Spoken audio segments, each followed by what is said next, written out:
still warm with a ghost of us. Naming my mouth cuts too much. Half a thought and it folds in two, like a bruise leaves a mark on you.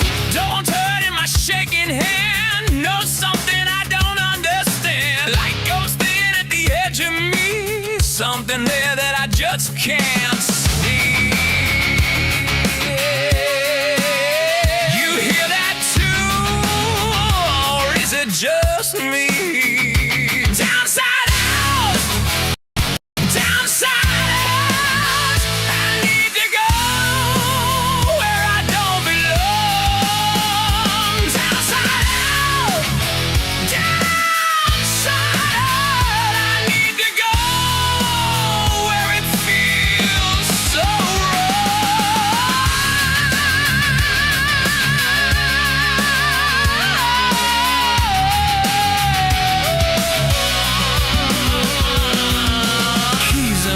it's the same sad song, empty space that was here all along. Every step is a borrowed shape, every second a vain escape. Laughter crying out for sin, summer stealing the autumn wind. There's a face that I almost know through a window where I won't go.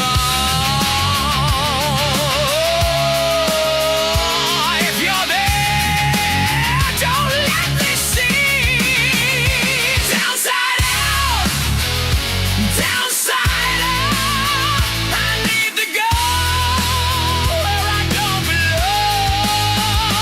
Downside out, downside out. I need to go where it feels so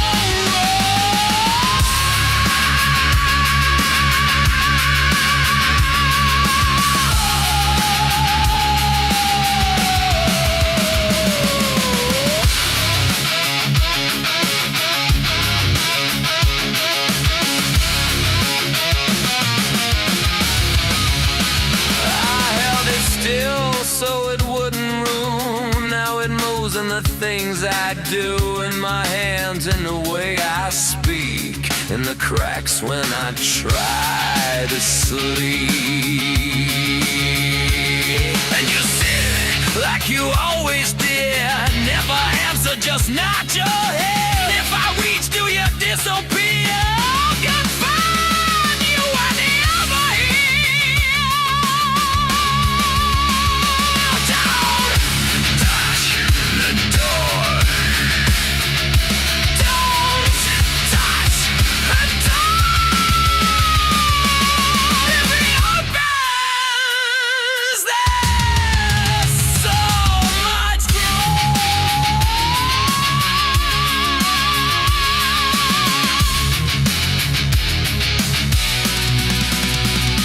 downside out, downside out. I need to go where I don't belong. Downside out, downside out. I need to go where it feels Check. so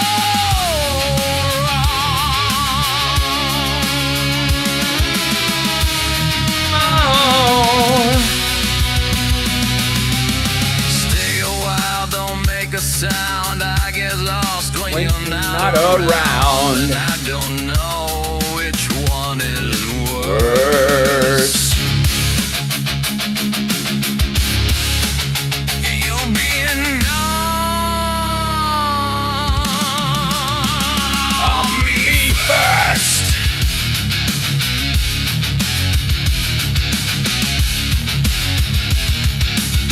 Okay, all right, okay.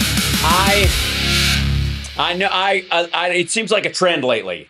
I'm starting the show fucking aggravated. This is May. Yes, that's me. That's me singing and everything. So it's Downside Outs from the upcoming record, and I was gonna have it out by the end of June, but then I started working on 4 new songs, and I'm like, son of a bagata. So that's from the Sisyphus years. The 01 record that's coming out soonish.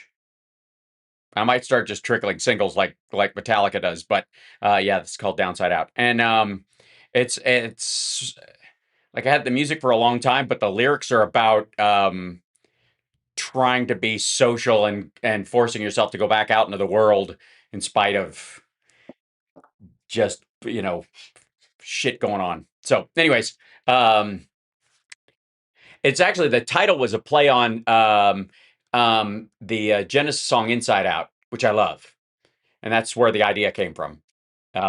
So, anyways, hi, how you doing? So aggravated. All right, now obviously there's some aggravating shit happening, and it's not surprising that that stuff would be going on. Welcome to Motang Monday, and part of it is this shit, this nonsense right here. This is why I borrowed a phrase from our dear friends over at the China Show.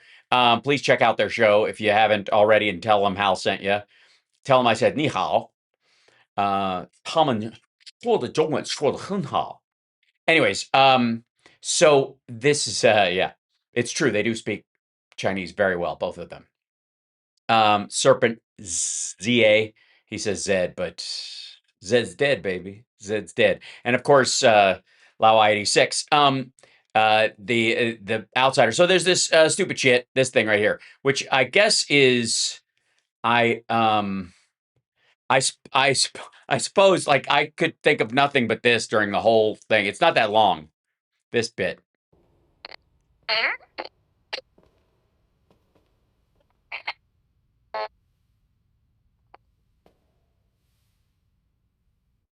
That's it. That's the whole thing. That's the well, we're alone. I think we're alone now. Just me and the first president who's actually 10th. That's right. George Washington was our 10th president. He was the first one under the Constitution. Previous to that, there were 9 presiding. Peyton Randolph was technically America's first president. He just wasn't our first president under our current Constitution. Eat that. So, yeah, he's now number Heinz 57 and number 10 are walking around just 2 men in support hose. Also, real quick, I got unless that's a signed poster of George Washington he really wants to get signed. Why the fuck are you walking around with the plans? It's done, stupid. That's I mean, in theory, that's what he's supposed to be carrying around, right? Those are supposed to be the the plans for the ballroom, and it's fucking done. Also, why are there only 6 stripes on the flag? I guess you're just gonna start your little oligarchy, and that's just America's really just the 6 major gated communities in the country. Jesus, yeah, 2 guys in a wig. At least one of them admits it. And oh man, yeah, you got Mason learning. That's right, absolutely. George, one of my favorite my favorite brother Masons, along with Harry S. Truman. Um, and because in an opportunity to normalize racism, he chose not to. That's a long story. I've told it before, and I won't tell it again. Now, yes, George never lived in the White House, exactly, and he would go, "This is." He's probably going, "Well, you're an asshole. I can clearly see this is. I'm going to go back to my farm. You're a fucking weirdo." All right. That said, so and, obviously Trump has been cranking out this shit for quite some time. If I can see right, where is it? Yeah, he's been posting these pictures of him with George Washington. And this has fueled the kind of idea that George was the first and Trump will be the last. There's a big thing among maggots that it was nice while it lasted, or we should have never made it a democracy. So he started as a constitutional republic where it was really hard to vote, mainly because the votes came in by a horsey, via horsey, and like this. And the idea of Trump on a horse is hilarious. And he's riding the black horse, which is, I would have had him on the pale horse. COVID, measles, uh, cyclosporiasis, right? All the diseases, measles. Anyways, do the Trumps even see this stuff? Yes. Natalie Hart brings him all this shit and goes, "This one looks good." He's like, "This will fuck with him." And then they post it while he's asleep, which is all the time. Okay. No more Mullen ballots. Right. That's right. You cannot trust mule-in ballots. It's wrong. Can't trust even Jimmy Carter said mule-in ballots can't be trusted. Ask the people in Muhlenberg County. They didn't want to be named that.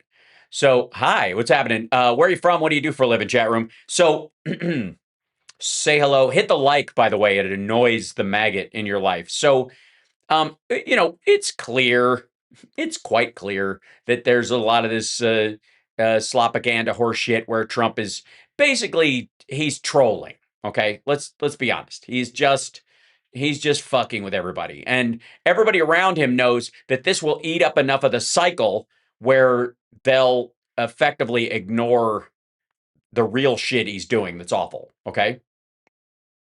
And it's not going to work. Obviously, this is all Epstein distraction and stupid, whatever.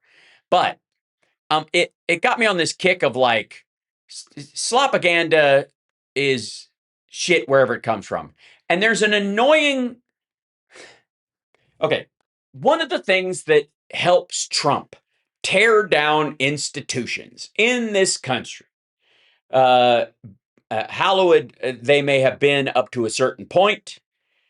The general mythology is that, well, they were always corrupt and they had to go, and maybe you set a thief to catch a thief. And I'm going to show you a video. There are many like it. This is not unique. This is from a website called, or an account called Moon. It's got 1.7 million subscribers. They do dark documentaries is the thing or whatever. And it's very, very intense. There's a man writing on paper and what have you. Let me scroll this back to here. And the title of it starts in The Shining for whatever fucking reason. We'll figure out, I guess. I'm not going to watch the whole thing because it's stupid. You get the point early. Your favorite movies are CIA propaganda. Now, far be it from me to defend the untoward things the CIA has done over the years, but they pale in comparison more than likely to the intelligence community trying to warn us that Russia was interfering with our elections by trying to help Donald Trump get elected. And one of the ways that you undermine the police, the enforcement people, the IGs, the people who would actually watch this stuff and live their lives basically in secret, trying to stop invasions of all sorts and do terrible shit, is you just constantly denigrate them to the point where by the time you come in and ignore them and say, I trust Putin over our own intelligence community, by then the entire population is relatively primed to believe this. And I'm going to show you something real quick. And this is a premise that I'm going to call bullshit on from the jump. And yet it is effectively, people will call it common sense. I would call it a common misconception. And you'll see exactly what I mean, because again, this is not unique. There are a lot of, there are more documentaries like this than there are, say, in the there are more antagonist documentaries about the CIA than there are propagandist ones, right? Okay, so let's take a look at this and see if you can see right out of the gate why I was like, fuck you. All right, here we go. And again, this is just to remind everybody that no matter who you are, you can be propagandized too. It just might not come in the form that you think, because when you're being propagandized to, it has to appeal to your preconceived notions of something. Okay, watch this. You'll see what I mean. Here we go. There's a version of your favorite films and TV shows that you weren't allowed to see. Ooh, really? Do tell. Script. Also, by the way, they're using the poster from Spider-Man 2, which I was in, so you could see why I was a bit triggered. Were rewritten. My dear friend Sam Raimi, who was lovely. There's Top Gun. Scenes were cut. There's scenes cut. That wasn't cut. That's one of the Stanley shots that they put. All right. Endings were changed and characters were altered. Endings were changed, characters were altered, and they fucking use I Am Legend. Drek that everybody hated. Also, I have said from the very beginning, they've made multiple versions of this and they've missed the point of the entire story. But that's just like Hollywood bullshit. But don't get me started on fucking I Am Legend. They had stamped top secret on the top and the bottom and the side. And fuck this guy too. Again, if you're telling me not to trust anybody from the CIA and you're from the CIA, okay, here we go. Listen to this. And characters were altered. They had stamped top secret on the top and the bottom and the sides in the margins of every single page. And I said, guys, this is not top secret. This is a Hollywood movie. It's already on video. It's done. I'm talking children. Okay, real quick.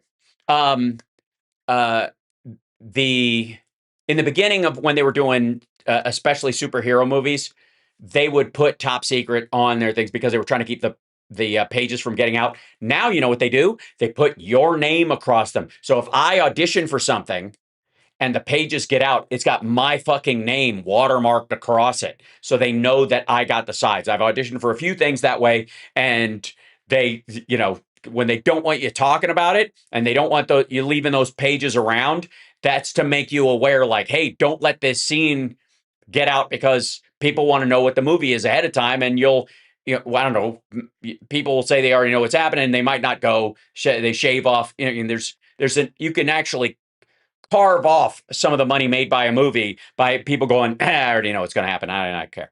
Right. Take away the surprises, take away the cameos, the other shit like that. You'll fuck it up. All right. So what about the movie Top Secret? Right. Maybe that's what he was talking about, like anything with Val Kilmer in it. Okay, so here we go. Animations with rewritten endings, comedy films you've never heard of with comedy films you've never heard of. Deleted scenes. With deleted scenes. Comedy films you've never heard of with deleted. They might as well have deleted the whole movie. What the fuck? All right. Okay. I'm going to get superhero franchises built in secretive contracts and superhero movies built in out of with deleted scenes. Superhero franchises built in secretive contracts and built-in secretive contracts. Okay, this has got to be an AI script, right? Built with, built around, built on top of, oh God, fuck off. A screenwriter who tried to tell the wrong story and was found dead with both hands missing. Dear God. It's not an accident that every Hollywood movie about the CIA is pro-CIA. Fuck off. Okay, that's the part that got me. Have you ever seen any of the Bourne Identities? Any of the Mission Impossibles? Fucking Under Siege. Hold on. I made a list of all the ones. Enemy of the State. Charlie Wilson's War, which is almost a documentary practically. It's a great movie, by the way. Rendition, Body of Lies, Red, The A-Team, where the CIA are the bad guys. Salt, Safe House, like Zero Dark 30, Argo, Jack Ryan, Shadow Recruit, Sicario, American Made. That's the Tom Cruise one, right? About the drug trade. The Report, The Gray Man. And that's just the ones where they're direct fucking villains, where they're doing villainous shit. Never mind all the ones that you have seen about the fucking rogue military guys. Right? Never, like, the fucking Frankenstein's monster story where the CIA, turns this guy into a killing machine, and fucking what is it? The second or third, or fucking, I don't know. Ultimately, all of them. I think the second and third. Well, the first Equalizer. It's a cop helping the Russians, and a corrupt cop is helping make the whole thing happen. And then the like insider CIA guy kills his friend. Spoiler alert, I won't tell you which one. And he's got to go after her, like her killers who are all connected as Black Ops guys. They're all wound up, and they're like, they were telling us who the bad guys were. And who says they're bad guys? I don't know. What the fuck are you talking about? The CIA is always the villain. Even when they're the hero, half of them are the villains. The bad guys are always coming from inside the house. The first Mission Impossible is a fucking joke. The handler himself, played by John Voight, mainly because they wanted to recast him because Anthony Hopkins did the later ones. For fuck's sake. You almost never see a movie where the CIA are the good guys. What the fuck is this asshole talking about? Again, like, what was the other one I was thinking of? Fuck. American Assassin. And the one that always stood out to me is this was Under Siege. Back when Seagal made a couple of good movies, the three movies he made, the three best movies he made, Above the Law, Under Siege, and On Deadly Ground, the three only movies that he made. Who's the fucking villain? In the first one, it's the CIA and the FBI after him. They're the villains. The whole point is that he's going against the fact that they're trying to kill him to stop the information getting out. Tommy Lee Jones in Under Siege was ex-CIA. He was wound up and set loose, was the idea. Where, that's the one where it's Die Hard on a boat, but it's, with tits. By the way, there's also tits in it, unlike Die Hard. And then the third, On Deadly Ground. On Deadly Ground's about the evil oil man. And that goes to the whole you have almost never seen in any situation a business person almost of any sort be anything but the villain. Think of all the movies you've seen, and they're Jesus Christ, they're all The Rock. They're all these fucking wound up CIA guys who went rogue because it's an immoral world and they were taught to just throw their morals out the window or some shit like that. Motherfucker. What? Listen to this asshole. Listen to this asshole. Think about just this. Who tried to tell the wrong story and was found dead with both hands missing. We'll hear about that. It's not an accident that every Hollywood movie about the CIA is pro-CIA. It's not even a thing. For fuck's sake.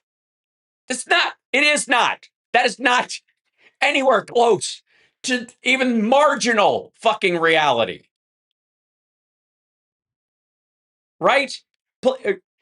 Chat room. I'm racking my fucking brain. Have I commented on that, Candace? We'll get to that in a second. Yeah. Fucking Face Off. It's either somebody snuck in and nobody noticed because evil's the name of the game, and it's so fucking lazy.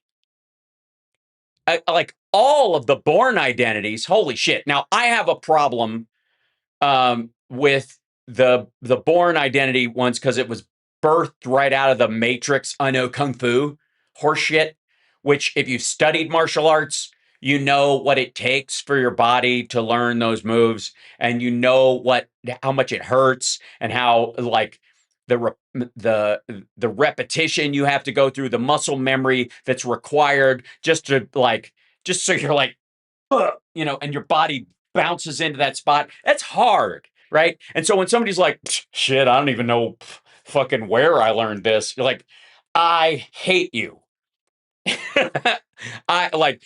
There's so many of those. The only movie I've ever forgiven for that one, Long Kiss Goodnight.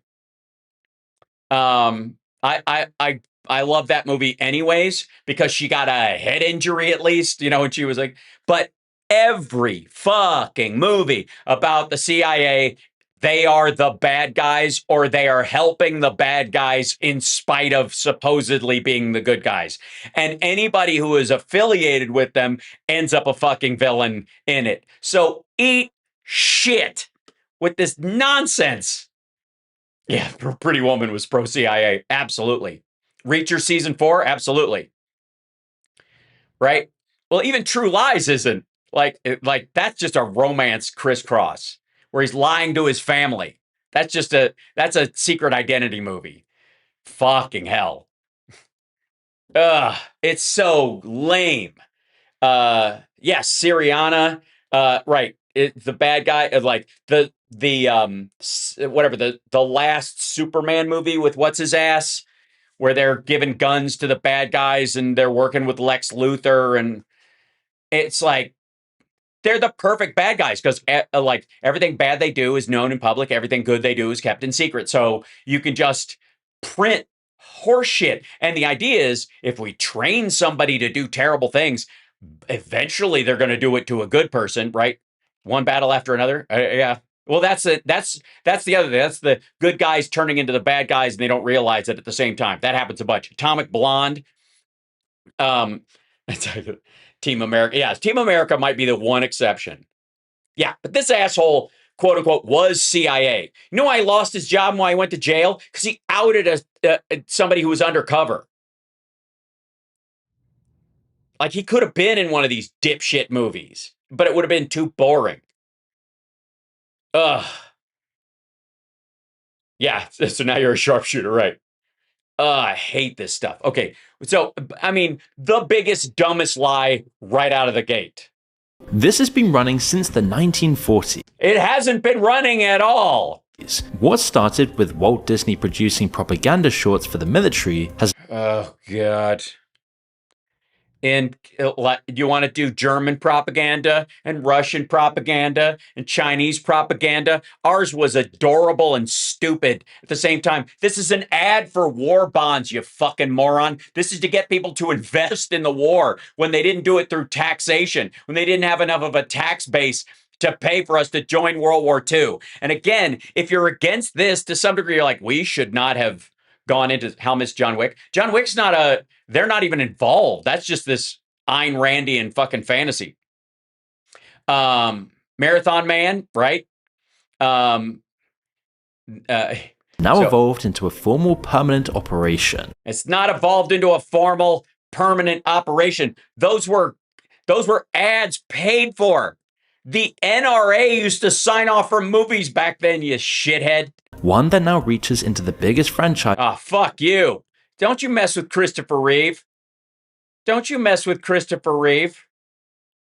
Standing up. Yeah, it's just like Andrew Bustamante's bullshit. Is on the planet, and it hasn't stopped expanding from... Oh, fuck off. The villain made that shit. The weapon, that's about a weapons contractor working with a fucking Russian and then taking control of War Machine, you tit. There, when John Kiriakou, a CI whistleblower. You know, he blew the whistle on an undercover agent and almost got them killed. Who went to prison for exposing the torture program, was asked on the diary of a CEO how... No, he didn't. The agency would hypothetically design an influence campaign. This was his answer. You would have to have a goal that would be specific enough that you could actually track the progress to it. It has to be a message. You've got to be able to get a specific, well-honed message out. Yes, and the well-honed message of Hollywood, but for the two outliers that might exist, is the CIA is a bunch of amoral psychopaths, and it's only a matter of time before they kill the president. Like, that's what are you talking about? Don't tell me about a well-honed message. Has this asshole ever seen a movie? Oh, shit. This is so aggravating. There. And the message can be anything. It could be... Apparently. You know, love the CIA, we're the good guys. It's not. It never has been. It could be support the overthrow of the Iranian government. What movie show? Where is that? We're against it. The public is shitting on the president. If there's a propaganda effort to make us okay with this, it isn't working. It could be, you know, any criticism of Benjamin Netanyahu is anti-Semitism. Yeah, I love that movie. What was it? What was that movie called? What are you talking about? Why is this part? What scenes were cut out of a comedy I've never heard of to protect Benjamin fucking Netanyahu? And wait till you see the examples they give after this prick. It could be anything you want it to be. You just have to make sure that... Yeah, I know, the National Recovery Act is not the NRA. I know. It's repeated enough. He mentions a couple of things there that are high... Manufacturing consent, which is a line there's the title of fucking Noam Chomsky's book, who was palling around with Jeffrey Epstein at the time, who was known for manufacturing consent, as it were, by keeping young girls' passports and flying them onto a fucking island, and they couldn't escape. And Shark Infested, that's how you manufacture consent. Relevant right now. Anti-Semitism and international law. What the fuck? Take Argo, an Oscar-winning film that almost everyone has heard of. It was based on a true story. It was based on a true story. Argo was based on an actual thing where they were trying to get the hostages out. They were, of course Argo is. It's like Charlie Wilson's War. Yes, tell us all about it. And by the way, in Argo, the intelligence guys are a pain in the ass. They're trying to get him to they don't think it'll work. The plot follows a CIA officer who poses as a Hollywood producer to smuggle 6 American diplomats out of Iran. What a monster. All during the 1979 hostage crisis. Yeah, but it happened. That was a real thing. As you can imagine, the CIA is unambiguously the hero. There's bullshit. Bullshit. There are a bunch of people in the CIA who don't want to do it, don't think it will work, thinks it's a stupid idea, but they've run out of them. They've run out of ideas. They're like, okay. They're not like, yes, we'll use our tools in Hollywood. Barely a single mention of the CIA's overthrow of Iran's democratically elected government. Oh my God, 53. It was MI6. Fucking hell, it's British Petroleum. It was MI6. It was MI6. Like the CIA warned them against it, and then they're like, well, fuck it. I guess we gotta sidestep this one. Or the installing of a dictator who ruled with a secret police force trained by the CIA. Yes, the dictator who allowed women to go to school. Given the current conflict in Iran, you could reasonably argue that the public's understanding of who Iran is and how we got there was influenced in part by films exactly like this. Gibberish. A period film from the 70s is not the evidence by which Trump is fucking attacking Iran right now. And again, the American people are by and large against it. If anything, we're more sympathetic to the Iranian people now than we ever have been. During filming, Affleck visited CIA headquarters because it was about a CIA. It's about, he was playing a, all right. During the filming of the movie of being a chef, like John Favreau went to the Sorbonne to study how to make pasta. Multiple times, sat in round tables in the director's conference room, and even emailed the agency promising to do the agency proud. The CIA had actually been promoting the Argo operation as a suggested movie plot on their own website years before the film was made. Well, because it worked. It was one of the few things where they could tout positively what they did. And even thanked Affleck publicly on Twitter for the oh my God, it's so the covert way that they control Hollywood. They fucking tweeted his name out. Affleck said this when interviewed as part of Wait. Read the tweet. And even thanked Affleck publicly on Real Argo. An exciting movie that kept us on the edge of our seats, letting Ben Affleck film here. Best bad idea we've had. Thanks, Ben. Best bad idea we've had. In direct reference to the idea that faking a movie and doing all that shit is in an attempt to sneak those people out was a bad idea, according to most of the people who worked at the CIA. Watch the fucking movie. Oh, it's so stupid. Twitter for the film. I'm getting Seinfeld voice like, what is the deal with the CIA being bad guys? Affleck said this when interviewed as part of the press tour. Are there many actors in Hollywood who also moonlight as agents, do you think? I think there are probably quite a few, yes. I think probably Hollywood is full of CIA agents, and we just don't know it. But Argo's... He's joking! That was a joke! You dickhead! Only the surface, and you'll be shocked about where exactly the strategy operates. Meet the parents! Captain Marvel, Iron Man, which is an anti-defense industry. It's an anti-military industrial complex movie. And Animal Farm? in Hollywood, the films it touches, and how smart The films it touches. Fuck me. it truly is. Take the original script for the Hulk. The Oh my god.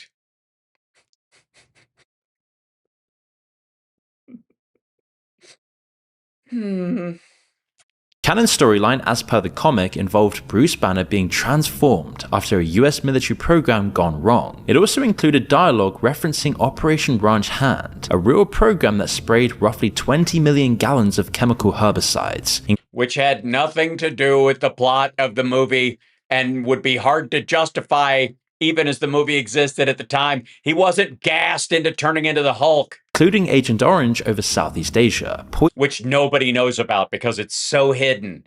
Holy shit. Who doesn't know that? Who considers that anything but a shameful chapter?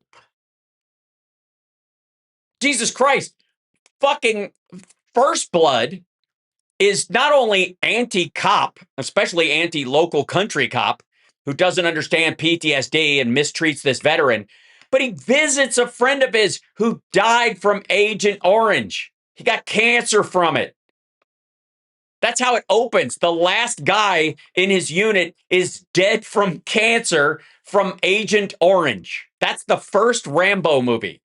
poisoning a possible 4 million people. Both details were removed purposefully by CIA advisors. The CIA director's cut. This is from somebody else's book. These included disassociating the military from the gruesome laboratories that created a monster and changing the code name of the operation to capture the Hulk from Ranch Hand to Angry Man. Because Ranch Hand has nothing to do with it and was a real thing. They changed it to Angry Man. A little more fitting for the Hulk, I would think. This is according to leaked files seen by The Conversation. Ranch Hand had been the name of a real chemical warfare program during the Vietnam War. Right, which has fuck all to do with the Hulk. What are you talking about? Then changed the origin story to a lab experiment gone wrong instead. Jesus Christ. That's from the TV show. They borrowed the canon from that. They switched the canon when Bill Bixby did it, and most people know it that way. That he was trying to increase strength and the resilience of the human body and human cells and make people heal and grow back limbs and all that other shit. The same thing that happened with the lizard. Because they couldn't risk anti-government sentiments in Oh, for fuck's sake. The military is the bad guy in it. They make it worse. You guys saw that, right? Like, it's nothing but tanks, and like her dad is a military commander who just wants to blow him up. All they have to do is calm him down, and this asshole just escalates the Hulk. franchise of this size. In the Transformers films, The Transformers. Pentagon's Hollywood liaison, Phil Strub, inserted the line, "Bring 'em home." liaison inserted specific dialogue instead of removing it. In one scene just after American troops had been attacked by a deception robot, he A deception robot. It's Decepticon. Get it right. added the line "Bring him home" to reinforce US military values.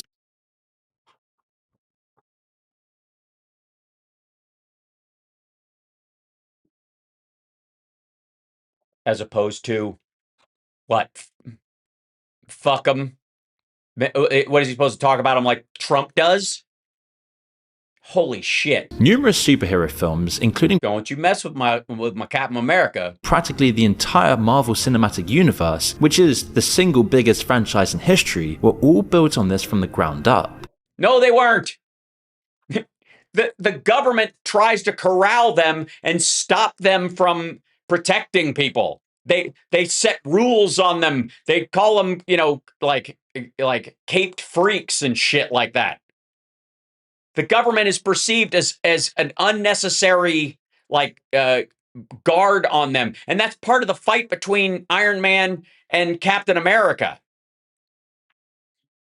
Captain America wants to follow orders, and then he realizes, oh, the guys giving the orders are not the same guys that were given the orders when, it's in the comics. I know. It's so fucking... Captain Marvel was granted full Air Force support. She plays an Air Force pilot. The Air Force was advertising the film on social media before Marvel had even started marketing it. Because she's a. Most people don't think of female pilots, and they make great jet pilots. It's actually kind of a positive story.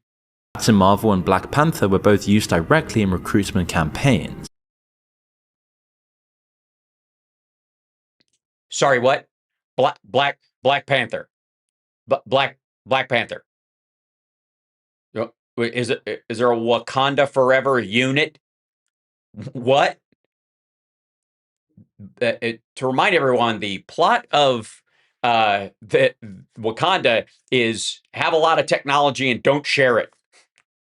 Yeah, these are, oh God. The result was a documented spike in female applicants to the Air Force What a terrible thing. Academy. They literally Now, see what you did, Captain? See what you did? You stupid CIA and Disney. You made a bunch of women think they could be pilots. called it the Captain Marvel effect. On Iron Man, which was massively supported by the Pentagon with $1 billion worth of equipment.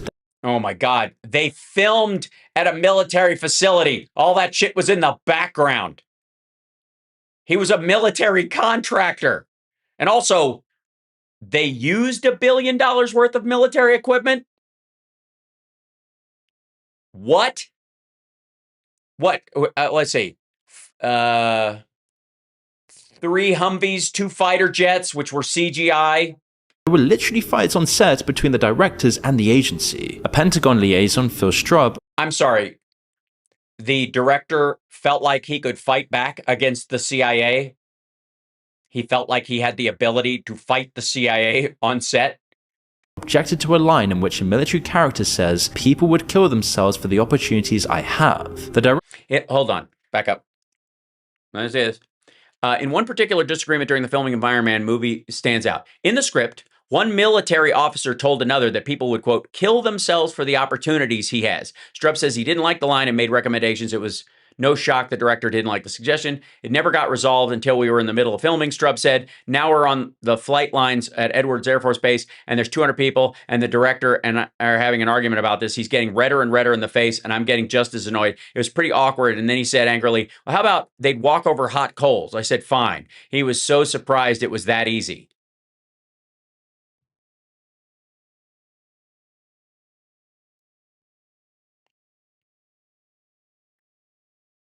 Kill for the opportunities. Who has? line in which a military character says, "People would kill themselves for the opportunities I have." The He has. director John. No, not I have. He has. He's talking about Iron Man in theory. Pushed back, and soon they were standing on the flight lines at Edwards Air Force Base with 200 crew watching. They eventually settled on they'd walk over hot coals, but even then that didn't make the final cut. But a much weirder example is Meet the Yes, this is very weird. Parents when Ben Stiller's character walks into Robert De Niro's workplace. Wait, by the way, wait till you see the save on this one. In the original script, he finds CIA torture manuals. Right, because it's a comedy and the dad's scary. That was rewritten. Now he The script, however, the script was changed, finds photos of De Niro meeting Bill Clinton. which was a direct reference to the fucking Clinton kill list. IMDb credits Chase Brandon as a technical advisor and Milt Bearden as consultant CIA. Right, it was that hidden. I shouldn't enjoy Hal's irritation this much. I know, this is... On the film, which you can see here. These examples just cover what we know for certain from a leak of 60,000 pages of documents, which confirmed the CIA has been involved in more than 2,500 productions in total. The shaped by the DoD. Now again, anytime you make a military film, anytime you make especially a film about the CIA, you're going to hire ex-guys to get as consultants on it. You do the same thing with police. Guess what? There were firemen consulting on Backdraft. Dun, dun, dun. Pentagon runs something called the Entertainment Media Office. Because they do movies involving this shit all the time. It happens so often, they have to liaison between, if you want to shoot here or shoot something that's, use our facilities or our stuff, duh. Formal Guess what? Starbucks has one of those. It's an operation that works directly with Hollywood studios. They support studios financially, offer advice on sensitive topics, and lend them specialist equipment and prime film. By the way, that's the supporting them financially. They park a plane in the background in a movie because they think it'll increase, people wanting to join the Air Force, chicks. Locations. In exchange for permissions, the CIA get to read and approve the script before a single frame is shot. Yeah, same thing that happens if you shoot in a fucking Target. Seriously, like what? If you want to use any real business or real space, you think they? What's this part where you got the head of the CIA fucking a dog in the office or whatever, and you want to shoot here? Eat shit. Like, that's how that works. They also have complete veto power, and directors are obliged to follow. No, they don't. No, they don't. They don't have complete veto power. They have veto power if you actually want to shoot using their shit. If you make your own set, you do whatever the fuck you want, but it's a lot cheaper to film in the actual space. Their work. On like if you're doing Independence Day, you want to shoot at a hangar where they've got a bunch of planes and you can park them out there, a variety of them. And some of them you want to be military. You're going to have to liaison with them. Or you're going to have to find some asshole who rents them out at air shows. One Pentagon minder said on record, if they don't do what I say, I take my toys and go away. Right. Yes. Right. Again, applies to all locations and all businesses. And like the same thing in your fucking house. If you rent your house out to a film crew, you're going to want to look at what they're filming in your house in theory. And if you're like, no, you show the outside of my house. I just don't think it should be the BTK killer's house. That would kind of suck. So why don't you just go find an empty house I don't live in and film the front of that one. And you can film inside if you want, but don't film the outside of my house as fucking BTK's house, because I don't need people showing up on my fucking lawn.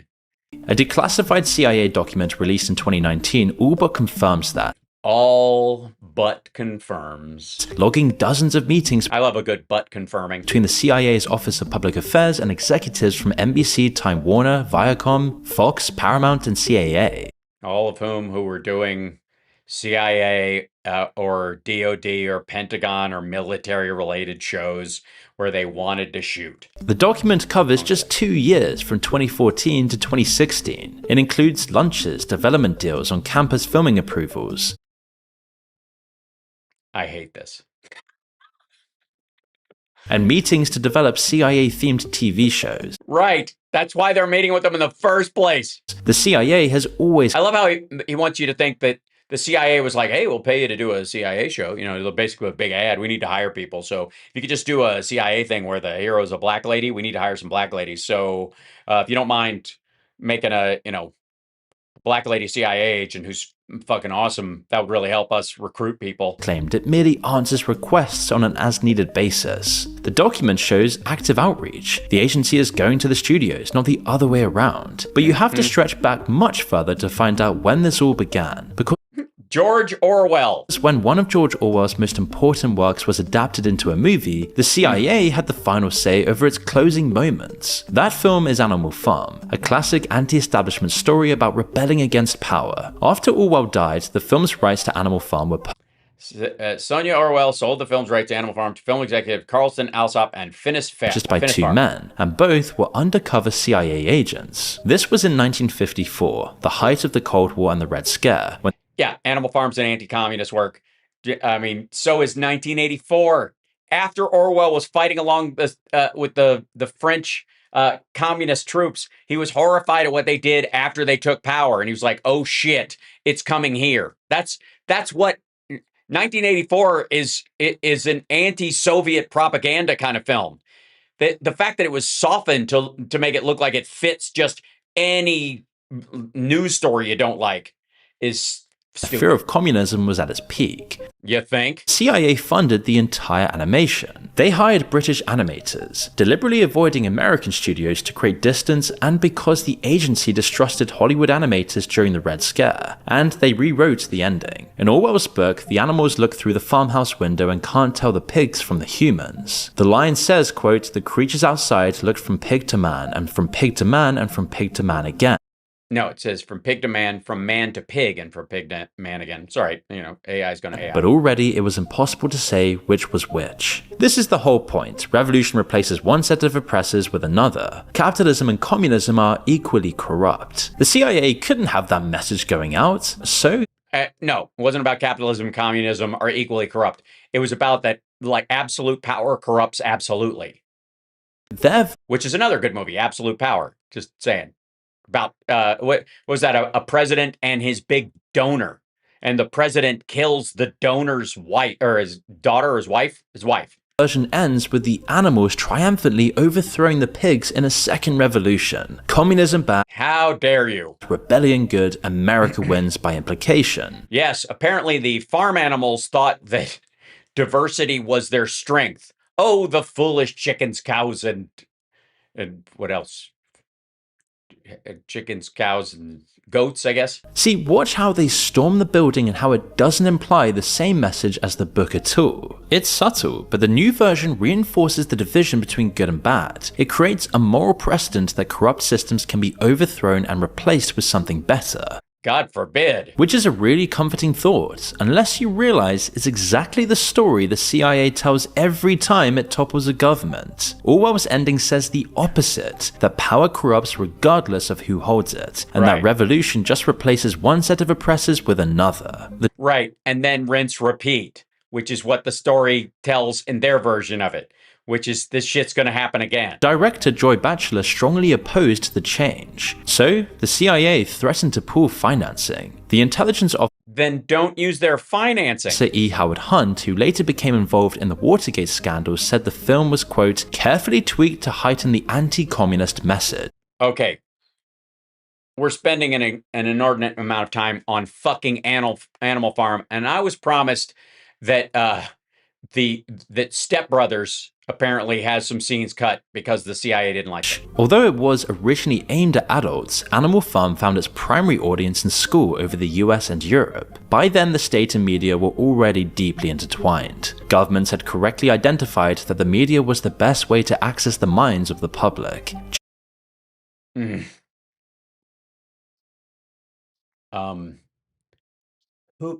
Who hasn't recognized that? Generations of children were shown a CIA-funded film with a CIA rewritten ending, as if this was a faithful adaptation of Orwell. So, again, teaching children that a corrupt organization can be overthrown if everybody works together. Terrible message for children. You may not be surprised to learn that Disney was the testing ground for how effective propaganda could be. While it might be hard to believe today, Disney was actually going broke, and the government offered it a deal. They accepted, and within 2 years, over 90% of Disney's output, mostly propaganda, was government content. Disney characters found their way into all sorts of government materials, including 1,200 military insignia. Walt Disney even personally designed this terrifying Mickey Mouse gas mask, all to make children less afraid during air raids. Yeah, children should be more afraid during air raids. I agree. Look at Disney films through the... Yeah, exactly. Teach your kids to read. Maybe they could avoid this. Yeah, here's what happens. You watch the movie, and then when you're older, you read the book, and you feel lied to, and you hate your government. Is that... Good Lord. Ages like Snow White, The Incredibles, and Frozen, they're often said to carry some level of deliberate messaging. All stories carry deliberate messaging. Even if they lack a message, that's the message. To quote Rush, if you choose not to decide, you still have made a choice. In a conversation between Theo Von and Robert Oh, fuck me. Greene, the guy who wrote the 48 Laws of Power, Greene said they offer a singular worldview that runs through most Western mainstream media. Yes, that cops, business, and the CIA, and most of the time, except in retellings of actual things, the military are the bad guys. While modern society but never trust a nice witch. He came to describe this phenomena as woke, the more important aspect is the consent. What the fuck is that? Manufactures. It's like the Peaky Blinders looking at a dead guy. And what angered me about Hollywood, people pretending to be these liberal, wonderful people in favor of all the best causes out there to create art. What bullshit. They wanted power. They loved the power over people. You mean like Harvey Weinstein? Would drop the woke stuff tomorrow if they could make more money doing something else. But they can't, because the audience, which apparently has been trained on Hollywood CIA propaganda, wants woke shit. Just about what's going to bring the bucks in. Someone upstream decides what the acceptable worldview is. No, that's not what he said. He said it makes money. The audience wants to see it, not the CIA gives them money and they just put it out. And even if the movie doesn't happen, or the movie sucks and bombs, like the comedies we've never seen before.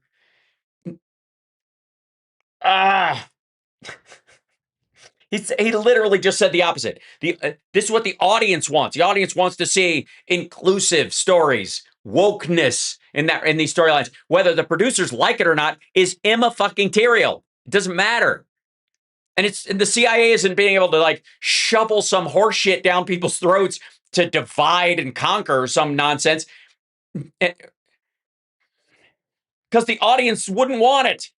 And the media is passed accordingly. The Pentagon did it with values. The CIA did it with anti-communism. Hollywood does it now with whatever sells. Well, you can't do it with that. That's not a narrative. If you're trying to sell the CIA anything, shit. The Star Wars movies are just like 12 hours of patricide. The product always looks like entertainment and not ideology. Well, anything that sells is not ideology.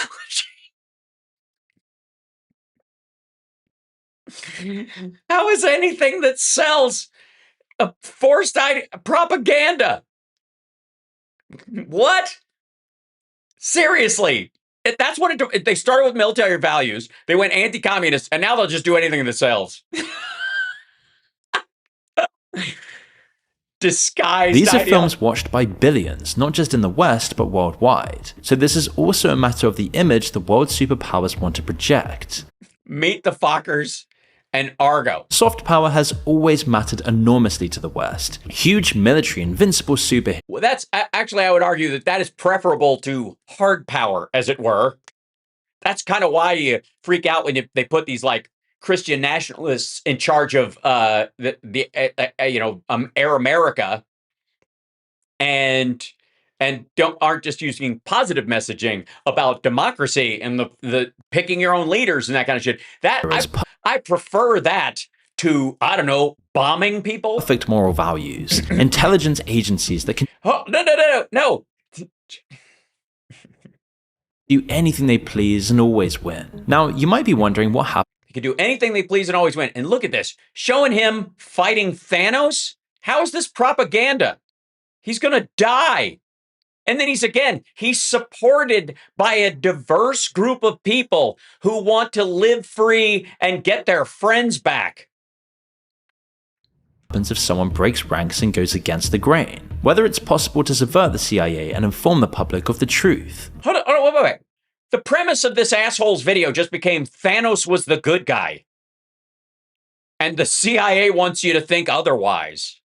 Oh, there has been at least one occasion when... Yes, that was the on your left shot. That's exactly it. His fucking arm is broken.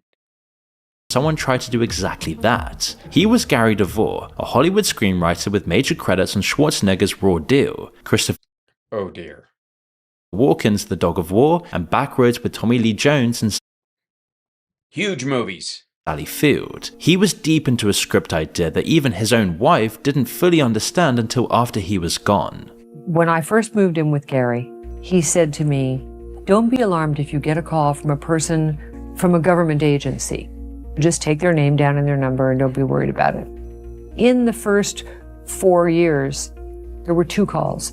And then, not too long before he actually disappeared, there were several from the CIA at Langley. It was called The Big Still, set during the US invasion of Panama. A friend of his, Hollywood director John Irvin, had lunch with Gary a few weeks before he disappeared. He could tell that something was off. He was troubled. Something was bothering him. He wasn't really in the conversation. He was having trouble with the script he was writing, which he talked about more about not the script, but about a government very, very sensitive, inconvenient truth. He was speaking more as a journalist than he was as a screenwriter. He was talking as an investigator. A researcher who later investigated the case, called Dr. Matthew Alford, eventually uncovered what Gary had found, and it's really dark. The dictator of Panama, Manuel Noriega, made secret recordings in wired rooms of senior US officials having sex with underage prostitutes, male and female. One British newspaper commented on this, and the story was then buried. And the guy who wrote it... How the notorious Panamanian leader, Noriega's sex trap shackles United States. The general's ability to blackmail American officials may explain the U.S. administration's spectacular failure to act against him. David Blundy. Got shot by an anonymous sniper. Gary planned to put that in a Hollywood film. He was driving home through the desert, and then that was the last anyone heard from him. And he said, I'll see you later. I never heard from him again. It's like Gary DeVore simply vanished into thin air. There was a massive search, foot patrols, helicopters, $100,000 reward, but zero leads and no witnesses. He was missing for 374 days. But then his Ford Explorer was found beneath 15 feet of muddy water at the bottom of the California aqueduct, despite the aqueduct having been searched extensively. His laptop containing the script was missing, his gun was missing, and his hands were missing. Why were his hands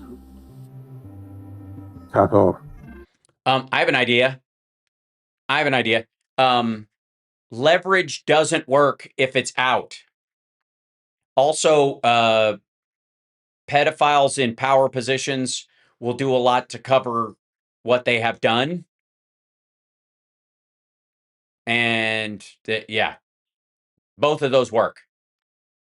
Listen, the man had his fingers removed. Why? Why? As a warning to other screenwriters? In my own mind, feel that there is crime here. I do not feel that my husband drove off of this bridge. Within a week of his disappearance, agents from the FBI, CIA, NSA, and DoD arrived at the family home. After an official went into his office, his computer was wiped. And here's an unlikely connection to meet the parents in other films years later. It was Chase Brandon, the CIA's entertainment industry liaison officer, who was among those at the scene. When Alford started digging into the case years later, he received a warning to stop what he was doing and leave well alone. You know, of course, you've received an informal or semi-formal warning. And you're still alive, and the guy interviewing you's alive, and... From a CIA and DoD contractor. Contractor. You mean the guys who actually got, or related to, or were working for the guys who got busted doing that shit? Who said to you, back off the CIA, you're going too far with this now. These people can and will ruin your life and come knocking on mine and your doors. A former... Mine and your doors. Okay. White House official from the Reagan and George Bush administrations. Gee, who did George Bush work for?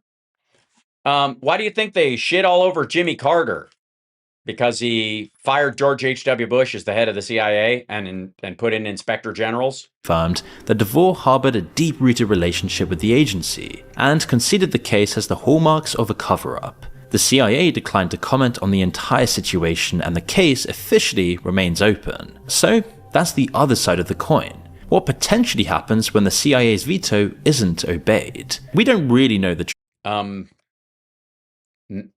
Again, you have to presume there was a CIA veto in this at all. Truth of what happened, but it does show you that you should mess around with topics not sanctioned by the agency. As for the impacts this all has on society. Also, again, not sanctioned by the agency. Like, the people who did this shit, people who would have sex with underage girls, no matter where they're from, will kill you to cover it up. Theo and Joe Rogan were very perceptive about how it can change public perception. So in World War I, one of the problems that they had was people didn't want to be over there killing people. Yeah. And so... Yeah, for those silly Jews. People were shooting, but they weren't shooting at the actual enemy. And so then they realized, well, we've got to do something about that. And so after that, they started creating all these really patriotic war movies where the guys are heroes, they go over and they shoot all the bad guys, and then they're awesome. So then the next group of people that go to war are all going to be indoctrinated with these films. John Kiriakou thinks that no way. Okay, one more time. Sorry. Using an old picture of him when he outed. And so after that, they started at the people. In World War I, World War I, right, okay. The problems that they had was people didn't want to be over there killing people. Yeah. And so people were shooting, but they weren't shooting at the actual enemy. And so then they realized, well, we've got to do something about that. And so after that, they started creating all these really patriotic war movies where the guys are heroes, they go over and they shoot all the bad guys, and then they're awesome. So also, real quick, the villainous nature of World War II was very distinct from World War I. World War I was, largely a country invading another country. It had a lot more in line with that. World War II, they start rounding up Jews and cooking them, and gay people, and the mentally challenged, and anybody with a fucking limp, and they started burning them alive. The threat was real, and more acute, one would say. It was a different war. Then the next group of people that go to war are all going to be indoctrinated with these films. John Kiriakou thinks that no way. Also, does he think, like, the idea of fighting for one's tribe and vilifying the other side is new? Has that indoctrination been more effective or more dangerous than in warming the population up to the idea of torture? One thing that bothers me the most is when Hollywood perpetuates the myth that torture prevented acts of terrorism or disrupted acts of terrorism. And okay, especially since the Iraq War, and Chad, I'm gonna end it on this because this is just bullshit upon bullshit. Since the Iraq War, the debate that has gone on in characters is basically a cartoon version of John Yu's enhanced torture memo idea, and people going, if you beat them up, they'll just tell you whatever to make the pain stop. Right? It doesn't work. They'll lie to you just to stop the pain. Right? That's our understanding of it now. And there were a couple of shows or movies. 24 was one of them, right? Yeah, there you go, Moon Girl. And one other, and that was the debate. How do you know he told you the truth? Even the Batman movies, fucking Dark Knight, you've got nothing to bribe me with. He's beating him to get the like, where are they? And he tells him the address, and he flipped it. Which is, you can beat somebody to the point where they're going to tell you the information you want, but it might be a lie. And by the time you realize it's a lie, it's too late. It doesn't work. And they use the fact that you beat them or harmed them to get out.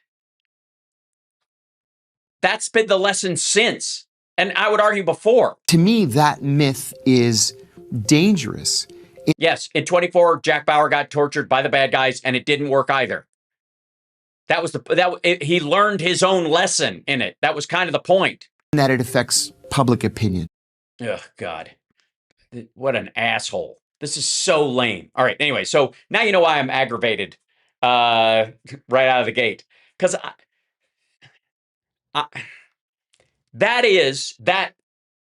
what we were just watching, that moon video, is a fucking collage of self-involved propaganda, of just ego propaganda. Because this is like the Alex Jones shit. If anything Alex Jones had been saying all these years was anywhere close to true, he'd have been dead a long time ago. Yeah, this is just Russian AI propaganda. And again, now do Russia, now do China, now do Iran, now do fucking the Saudis and Jamal Khashoggi, for fuck's sake. It's CIA ganda, right? Ugh. So, but one of I gotta say, one of the things we keep seeing is this recurring idea that America has this jingoistic, militaristic, like media thing, but that's also woke and feminized and weak. It's softening everybody and hardening them to be murderers at the same time. Idea rhymes with Korea. Wow, well put, well put. So, like, that part of it aggravates me. And again, even just do business at this point. You don't have to like, any of the billionaires and that kind of stuff.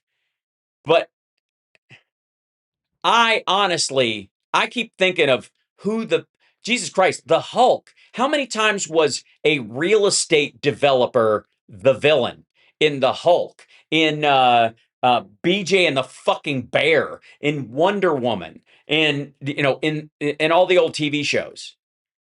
I mean, they tried to warn us, I guess, about Donald Trump, and it didn't work. Knight Rider, A-Team, holy shit, right.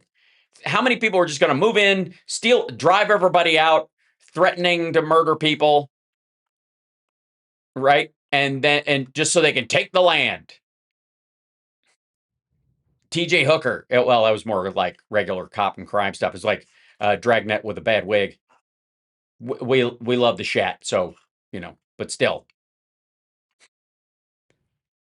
Ugh. Scooby-Doo. It's always the guy who owns the fucking amusement park that's trying to scare people out of the amusement park. I love Knight Rider too. And I was a big Magnum PI fan. And again, I will keep saying this. You know why that Magnum PI is about a psychic detective. The whole story is about, the hunky getting laid stuff and the helicopter and the swimming and the Ferrari and stuff was all cover because he was psychic. He listened to his little voice and he had dreams that came true. There were so many episodes where he dreamt something that happened that actually occurred later in the episode, but they couldn't bring it up because there was such a backlash against shows like Bewitched and shit like that in in the 70s. You remember those little Christian comic books? I don't know if you remember. They were like dollar bill size, so you could put them in your wallet and hand them out. I had a bunch of those when I was a kid. They'd give them to us at our church, and I remember very distinctly getting one, and it was about how Bewitched was like softly propagandizing us into thinking witchcraft was okay, right? Jessica Fletcher was a serial killer. That's true. That's true. Honestly. Yeah,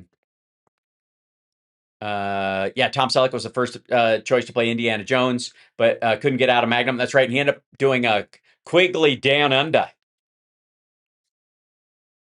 Right? Zeus, Apollo, Patrol. Right. Those were Chick Tracts. The little comic books. Is that what they were called? Hold on, I'll look those up. Yeah. Claim is that the United. Shut up. Here we go. Chick Tracts. Yeah, there they are. Stories that grab attention. Yeah,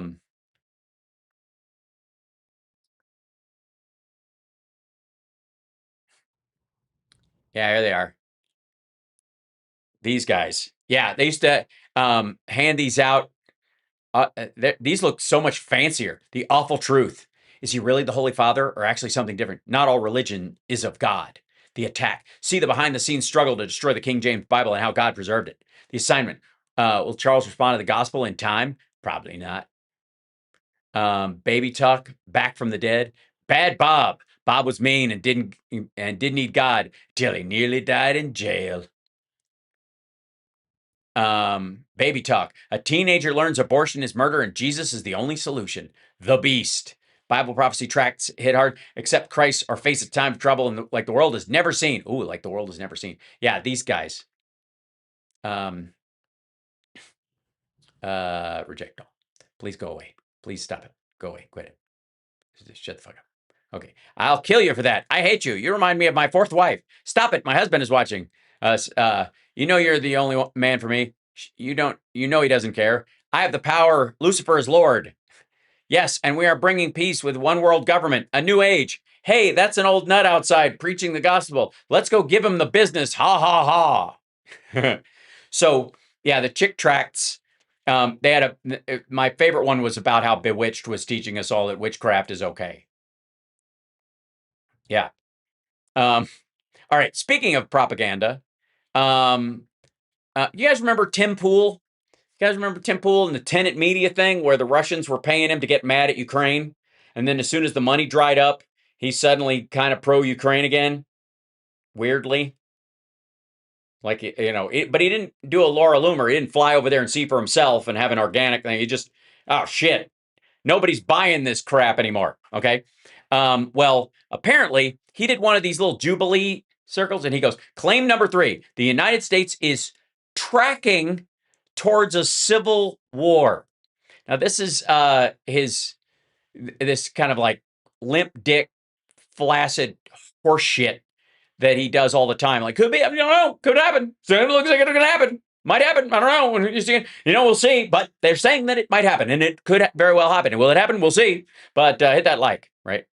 States is tracking. Apparently, this caused him to walk out. Towards a civil war. If you'd like to be the first debater, please head to the chair in 3, 2, 1. Welcome back. Yep. You missed me? So, listen, I think that we are getting closer towards a peak of civil unrest in this country, and in all honesty, I'm going to blame people like you. This entire time, you've been trying to blur the line between what separates you and a person like me and everybody in the circle. Okay. The truth is you don't agree. On your show, you have 5 white supremacists around you and 1 liberal lawyer talking about why we should protect the Constitution. On Twitter, you're mentioning the Civil War and why we need to have a Civil War 24/7. I've never said we need to have a Civil War. No, you've said Civil War numerous times.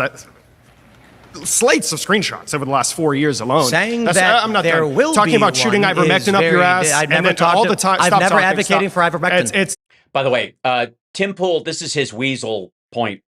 He does this a lot. He doesn't actually say anything's going to happen. That's the thing. He does this near prognostication bullshit, and then he's like, well, we'll see. I guess I don't know. But anyways, it looks like it's going to happen. Here it comes. But maybe not. We'll see. Like, he's like, this asshole's only fetish is fence sitting. He likes a good picket up the ass. Yeah, you have literally no idea what you're talking about. You've not done any research, and you've never used Google. I've never advocated for ivermectin, not once. He's not going to stop talking. You're going to waste the I've never used it. I never used ivermectin. I said no, you shouldn't use it. I'm going to get to the point here. point So if you want to make things up, are you an intellectual or are you too much of a child? You want to just waste time, then we can waste time. But if you have an actual argument, right now, yeah. So if you agree with me on the issue, but you don't like me, then we can agree and you can leave. No, I think you're responsible. I think you're responsible. You can get up an and leave. Individual like you're mad. If you agree, you just don't want to finish. Also, for the record, I don't think Tim Pool is responsible for us, quote unquote, tracking towards a civil war because we fucking aren't. We are not. This is silly business. It's silly business for him to insist that he doesn't cheer for it. And the pushback it is much easier when on this shit is that Tim Pool likes to it does the coward's implication. Allow for the inference thereof. It's the same thing Tucker does. Just asking the question of it just seems like, obviously, if we go this way, this is going to happen or whatever. And there's obviously a lot of reasons why it might or should. I'm not saying it should, but it might. Do you know where I'm going to go with this? Do you agree? You so mistrust the United States institution. You're allowed to blame me all you want, and then we can agree and you can leave. You just want to run away from the conversation? Are you here to dispute my claim or agree with it? I think you're responsible. That's fantastic. Thank you, and have a nice day. Oh, you don't want to hear why you're responsible? It doesn't matter because you're here to dispute my claims, right? Not it doesn't matter. You don't. All of a sudden, you want to stick to the definition of your claims when it comes to just about everything. Are you supposed to agree with me and sit here and agree with me? You're not going to stop talking, are you? Are you going to sit here and agree with me? Are you going to control yourself? You're like 50 years old, bro. You're going to sit here and agree with me? Calm down. You're like 50 years old now. Calm down. Excuse me. I'm 56. I'll be 57 in September. Check yourself, youngin'. Age is not a pejorative on anybody, especially when you try to insult somebody by raising their age. Just call them immature and move on. I don't agree with you. I disagree with you on everything. You make fake claims. Of course I do. If anybody's doing something that they don't actually believe in, it's you because you're getting paid by other countries. In fact, I argued with Joe Rogan on his show. I advocated on Joe Rogan's show against ivermectin. David, can you please address the claim? I think America is getting closer to civil war, and it's all because of people like Tim Pool. Thank you for agreeing with me. Have a nice day. Yeah, you're a coward, bro. Well, if you don't agree with me, I don't know why you're here. Everybody there disagrees with you, dummy. That's the whole point of Jubilee. That's how it's designed.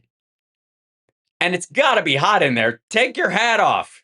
So I would recommend doing research before you come to a place like this. If you'd like to be the next debater, please head to the chair in 3, 2, 1. Welcome back. Tim. Good to see you again. Great to see you again. Yeah. First time we talked about this was in 2019, so it's been quite a while. I think it was since before you've that, been calling actually. for civil war. I've never called for civil war. Or not calling for, I'm sorry, said that we're on Important the brink of civil war. And what was the citation I had for when I said that? I would love you to It was tell The me. Atlantic. Okay. And it was a journalist who interviewed several national security experts who said that there is a range of opinions in the national security space. Oh, is there a range of opinions? The U.S. is trending towards a civil war. Notably, that when you cite people like Stephen Marsh, journalist, as well as Barbara F. Walter, former CIA, the U.S. Academics describe the period that we're in as civil strife, meaning there's a criteria of death that has occurred. Oh my God. Now do the 60s around the civil rights era or the Civil War its actual fucking self. For political reasons over the past year or year. Jesus Christ. Are there still people that don't know that Jesse James was a Confederate den ender who was trying to rob northern banks so the South could rise again? For which the next phase would be civil war. However, tracking... Why would it be the next phase? Seriously.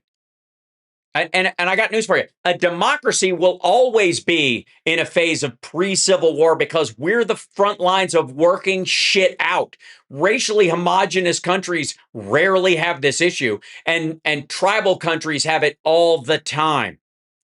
The mid-zone is a lot of different people for a lot of different reasons wanting to get on with their fucking lives. That's why we're nowhere near it. And any of these dickheads like the Bundys and, who took over one cabin in Oregon or wherever the fuck it was, Idaho, where they were just like, this is federal land. We're making it ours. They're like, get the fuck out of here. And they homesteaded for a week till they were run off. That's what happens when you try to start a civil war in the United States. You want to know what starting a civil war is like in the United States? Ask the fucking Manson family. And that was, that was during a period where, around the civil rights movement, where there were dogs being sicked on people. People were being hosed down in the streets. There was literally a new abolitionist movement trying to protect black people's rights in the South and stuff. And it didn't happen then. It's not going to happen now. Because of what? Fucking MAGA? You think the villagers are going to rise up? You think these assholes in their F-150s who have a pickup truck just so they can drive it to the goddamn mall and wear their sunglasses above their visor and fucking shirts that say, pain, it's what I do, t-shirts, they're going to risk Taco Bell being shut down to start a civil war? Get the fuck out of here. My point, tracking towards it. Tracking towards it.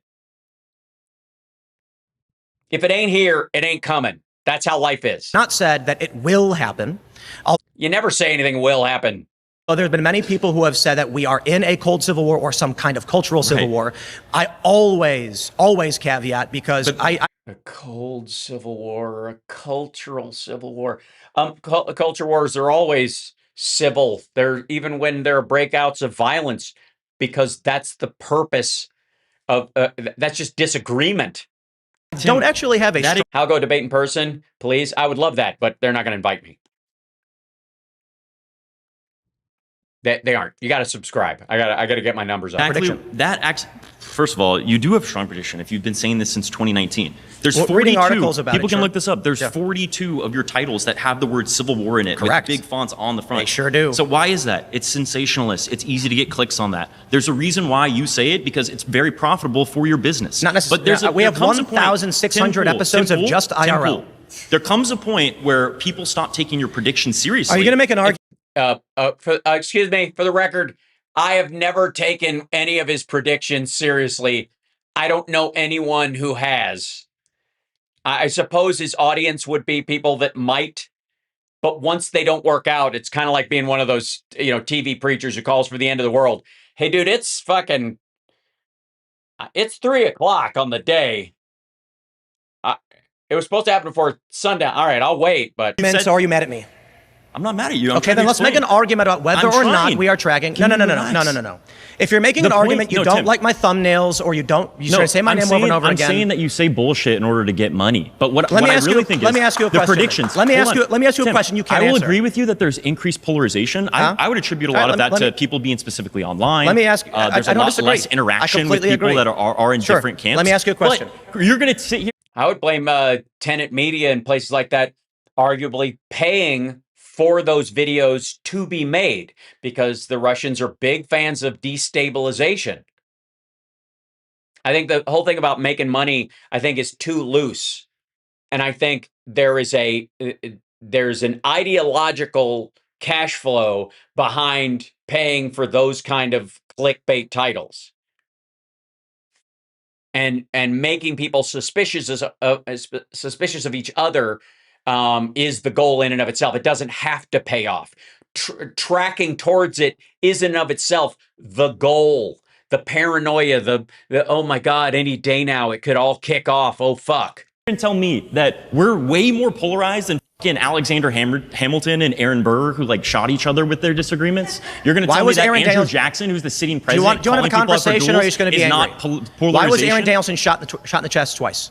Sorry? Why was Aaron Danielson shot in the chest I'm not twice? disagreeing that political violence Answer is taking the place question. in You say Tim Alexander Pool. Hamilton and Aaron Burr, but then when I ask you a question about an assassination, you defer.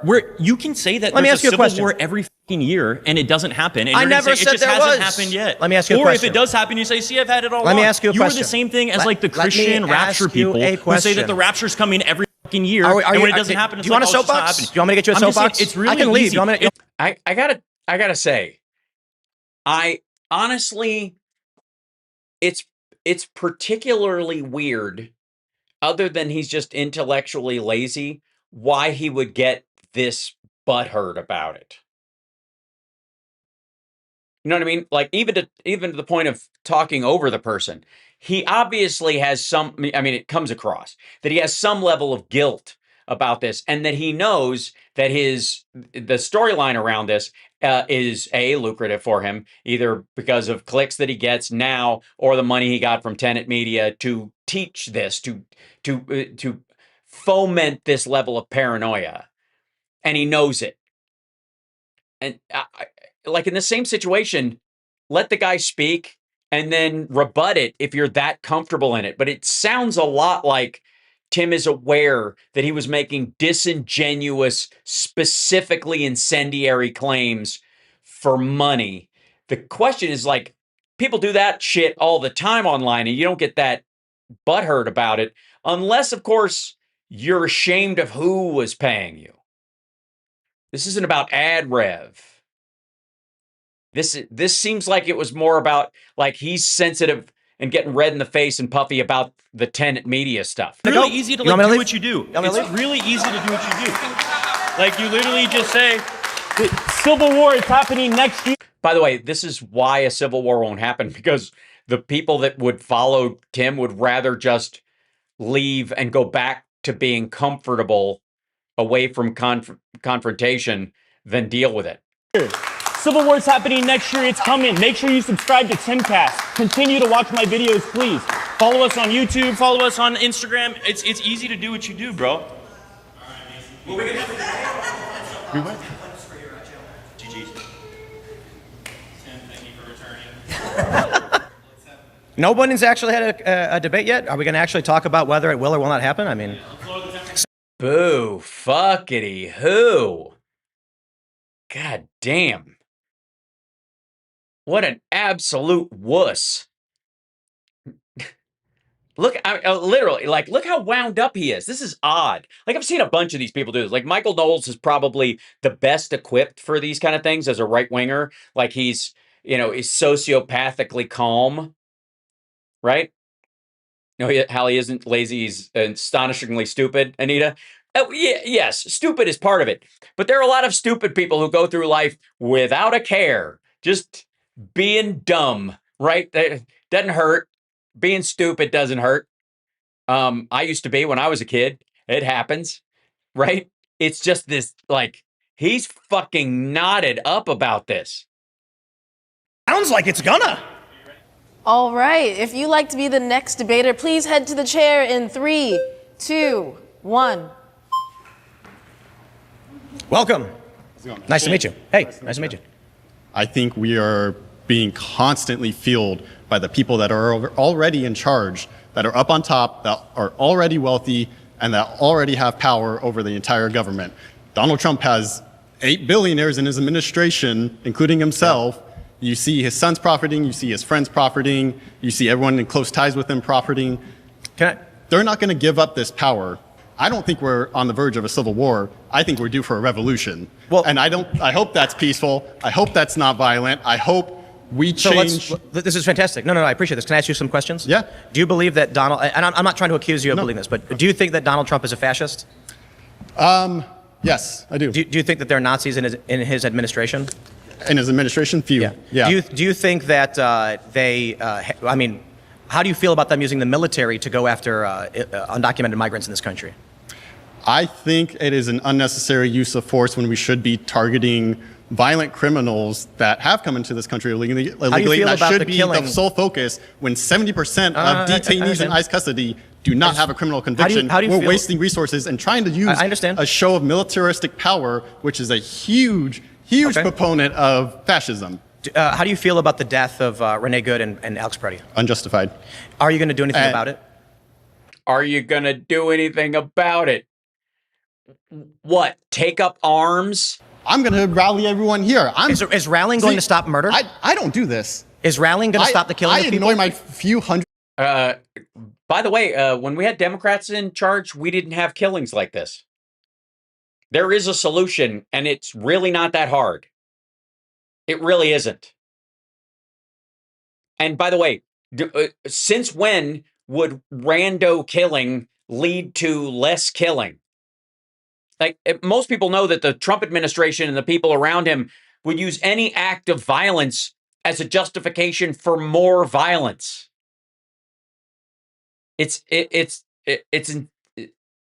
insipid.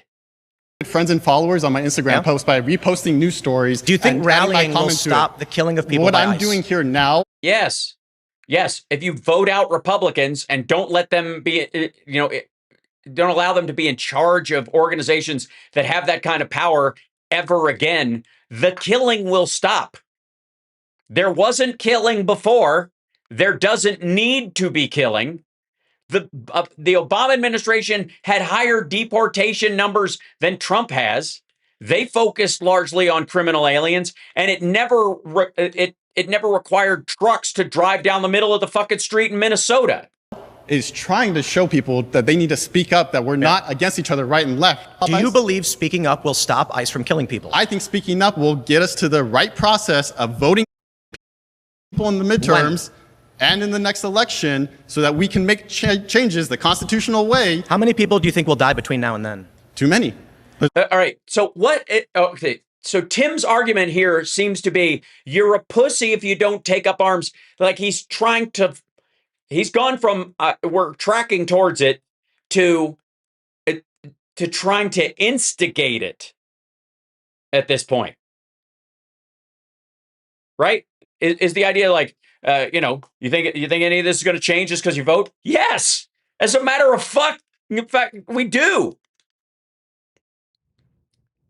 Again, there is no situation where Harris was going to invade Iran or Venezuela or threaten Greenland or Cuba. And it wasn't like she wasn't going to deport people. She just wasn't going to use tanks in fucking suburbs to do it. This is just silly. And again, it's usually pussies like this, no offense to pussies out there, the great work that you do. But it's usually assholes like this that are trying to gin up other people to do the heavy lifting violence-wise. Already been too many people that have died. So again, this is largely based off. I don't know if it's an article in the Atlantic. You mean the mainstream media? Are you trying to incite a civil war? No. Do you want a civil? Yes, he is. He's wondering why you haven't killed somebody yet. War? I'm asking you if you actually believe. What do you want to do against ICE? I like ICE. And you're happy that they're killing people? No. Okay, so what are you going to do? I'm going to vote for Trump again. You can't vote for Trump again, shithead. He's the one that's allowing guys to kill people. To be fair, he's the one I'm going to not vote for J.D. Vance. As I just said, he's the one not taking accountability. I think there's a distinction here. For one, the claim is meant to be like nonpartisan, but I have, of course, my partisan views. Of course. I like. Sorry, how is a civil war not partisan? Literally, there's no such thing as a nonpartisan civil war. That's what makes it happen. Or you think progressives and maggots are going to join on the side against the rhinos and establishment Dems or some shit? Is that like, yeah, strange bedfellows going to be the horseshoe wars? Get the fuck out of here. The Trump administration, though they've done a lot of bad things. And that's fine. And we can call it those bad things, but I'm going to continue to support it. Well, then do it. Call out the bad things. Call them out. My point largely is either the progressives will stand up against what they perceive as fascism, or fascism takes over. Which they are now, doing. By all means, We just had the... You just said you're like, if you don't believe it's fascism, that's the distinction. That's why we're still in the voting zone. That's why we're not near a civil war. Because assholes like that think that the differentiation between the political argument that is happening here is between you call him a fascist and I don't, I like him, you don't. That's that. You're orange. He's devolved civil war into there's going to be Camp Orange Man bad versus Camp Orange Man Jesus. Largest protest in the history of the United States. No King's protest. Your argument we're going to pause here. Thank you. You've been voted out by the majority. Yeah. Man, the whole somebody's getting sweaty in his little like maybe the hat and the thermal underneath the flannel is a bad idea. Layering, that's probably why Steve Bannon's never done this. Place has got to cook after a while. So, needless to say, a barrage of dipshittery. Truth be told, by and large, I find these Jubilee things to be a waste of fucking time. And it's so both sides can make dunk videos from the same conversation. You see this a ton in on the YouTube spectrum. There will be people who take that exchange and say progressive dunks on Tim Pool, and Tim Pool's supporters, if he has any that are real Macedonian hacker farms, will produce videos that go Tim Pool, shows a bunch of progressives the door, right? That's what it's for.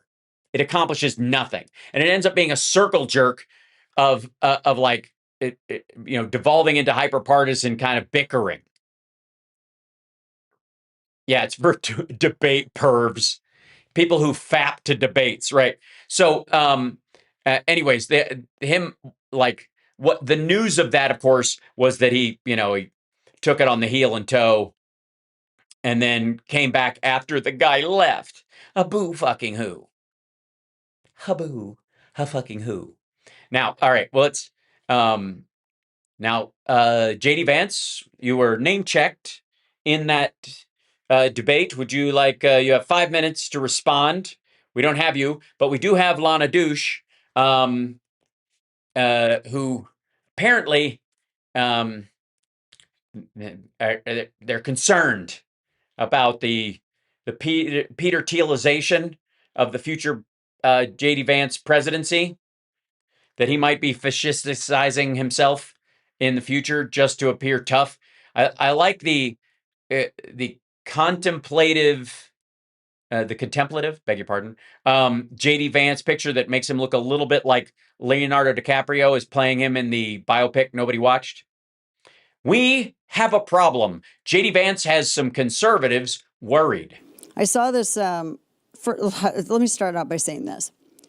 You are starting off. I saw this story, excuse me, that gets into how a growing portion of the quote-unquote right, quote-unquote, damn, shots fired, says that young people are delaying marriage because they can't afford to buy a house and establish financial security. Tisk. These lazy assholes. Get a lean-to and start fucking. Crank out them babies. First. Yes, housing is expensive. But I also think that this is not a problem that is unique to any generation. when my husband and I got married. In It's a little more unique to this generation.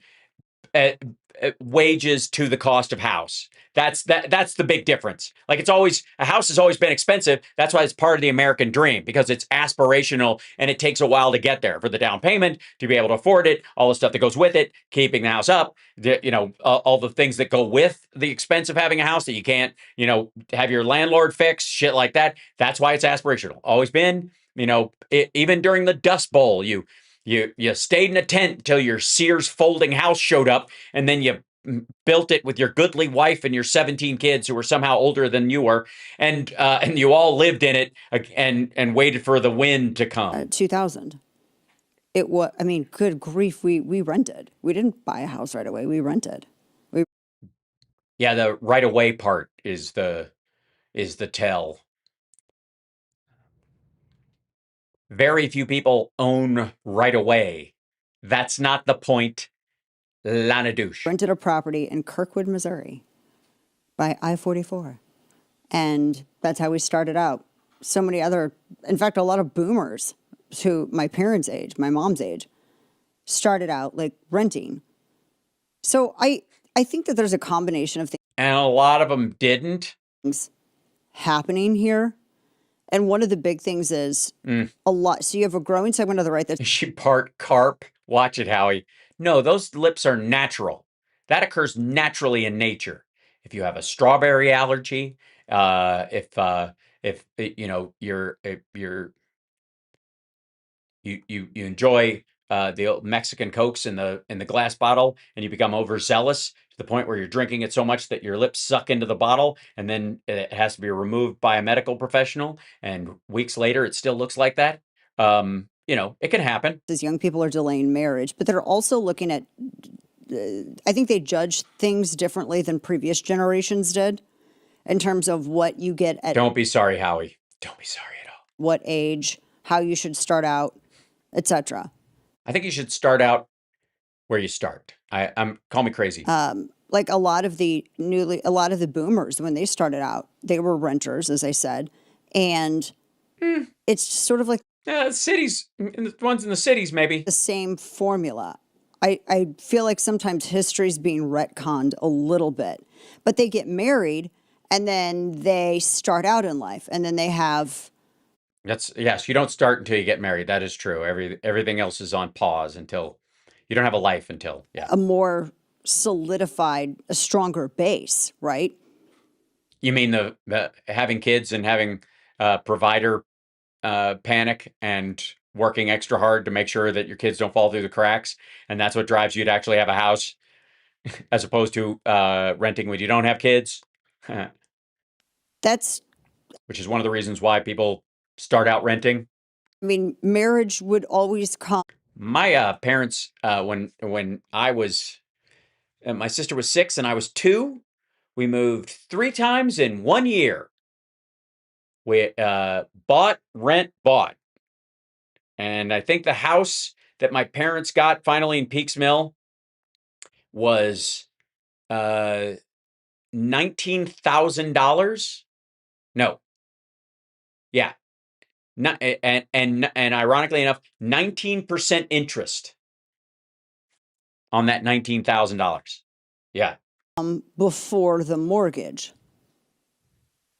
So there was there's some data that came. Let me look at this. There was some data. Yeah, look at the data. That came out. It's over at AEI. And they were looking at marriage came before mortgage. The American Enterprise Institute. Americans under the age of 35, 1 year into their first marriage, rented versus owned. And so in the 60s, in the 1960, and of course this comes from Census and American Community Survey data, so it comes from previous census history, et cetera. So in 1960, it was 83% rented, 17% owned. So this was in 1960s newlyweds. Americans under the age of 35, 1 year into their first marriage, rented versus owned. So 1960, 17% were the ones that were already pregnant. 3% rented, 17% owned. In 1980, 70% rented, 30% owned. And in 2023, 58% rented, 42% owned. So there's something that's being missed here. They Yes. Boomers and Gen Xers are passing their houses on to their kids. And the earlier generations didn't have those houses to pass on. And it was by and large because of post World War II, families coming back and kind of regaining steam for about a decade. and no one is saying that housing isn't expensive, but I think that Well, thank you. there's a lot of nuance that's just absolutely bulldozed over for take your pick, narrative, agenda. Also, condos weren't a thing as much back then. So you didn't buy an apartment, you just rented it. And then the build out trended over those decades away from single family homes to purchasable units. And so that trend also reflects that you could buy into an apartment or a condo in a way that the previous generations simply did not have that as an option. Whatever it is. Most people, the affordability debate is always the accusation that the boomers just basically, as a friend put it, the boomers pulled up the ladder behind them. I mean, I think that that's what it is. And ultimately, that's not really what happened. We had big government. Well, also, this goes into this whole like where we're not hitting our replacement numbers as far as births.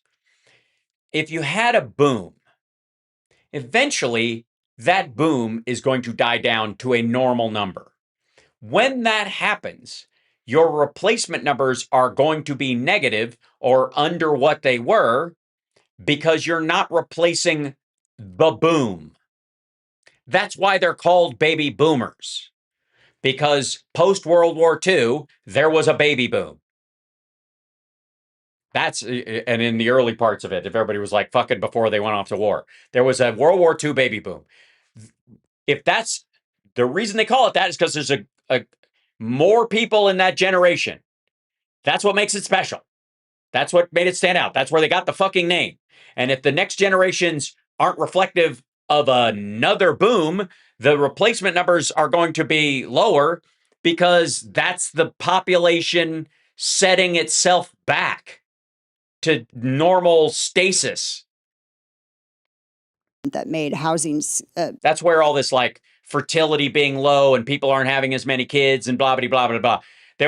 That was already a thing before the baby boom. That number was already trending in that direction. The boom was special because everybody was going away and you didn't know if you were coming back. So you had a kid, you had progeny because you didn't know if you could put that off because you might fucking die. That made housing a scarcity, and not because we're short resources or we're short land or we're short anything else, but we're short smart people in government. That's really what it is. So if you look at a citation needed leading up to this, certainly now. A lot of these problems economically with housing or with food, or we had the burrito economy, and we're going to talk with our friend Carol Roth about that specifically. Oh, fucking Carol. She's moved on. She's now on Lana Douche's show. Did Glenn kick her to the curb? Later this week.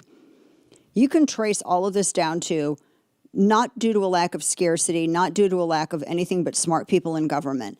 Big government makes things miserable. Mm-hmm. Mm-hmm. Hey, name a failed state with a big government. And also, our government is the size of the managed freedom we expect as Americans. If the more freedoms you have, the more guidelines you're going to have around those. Otherwise, it will eat itself. Again, freedom of speech.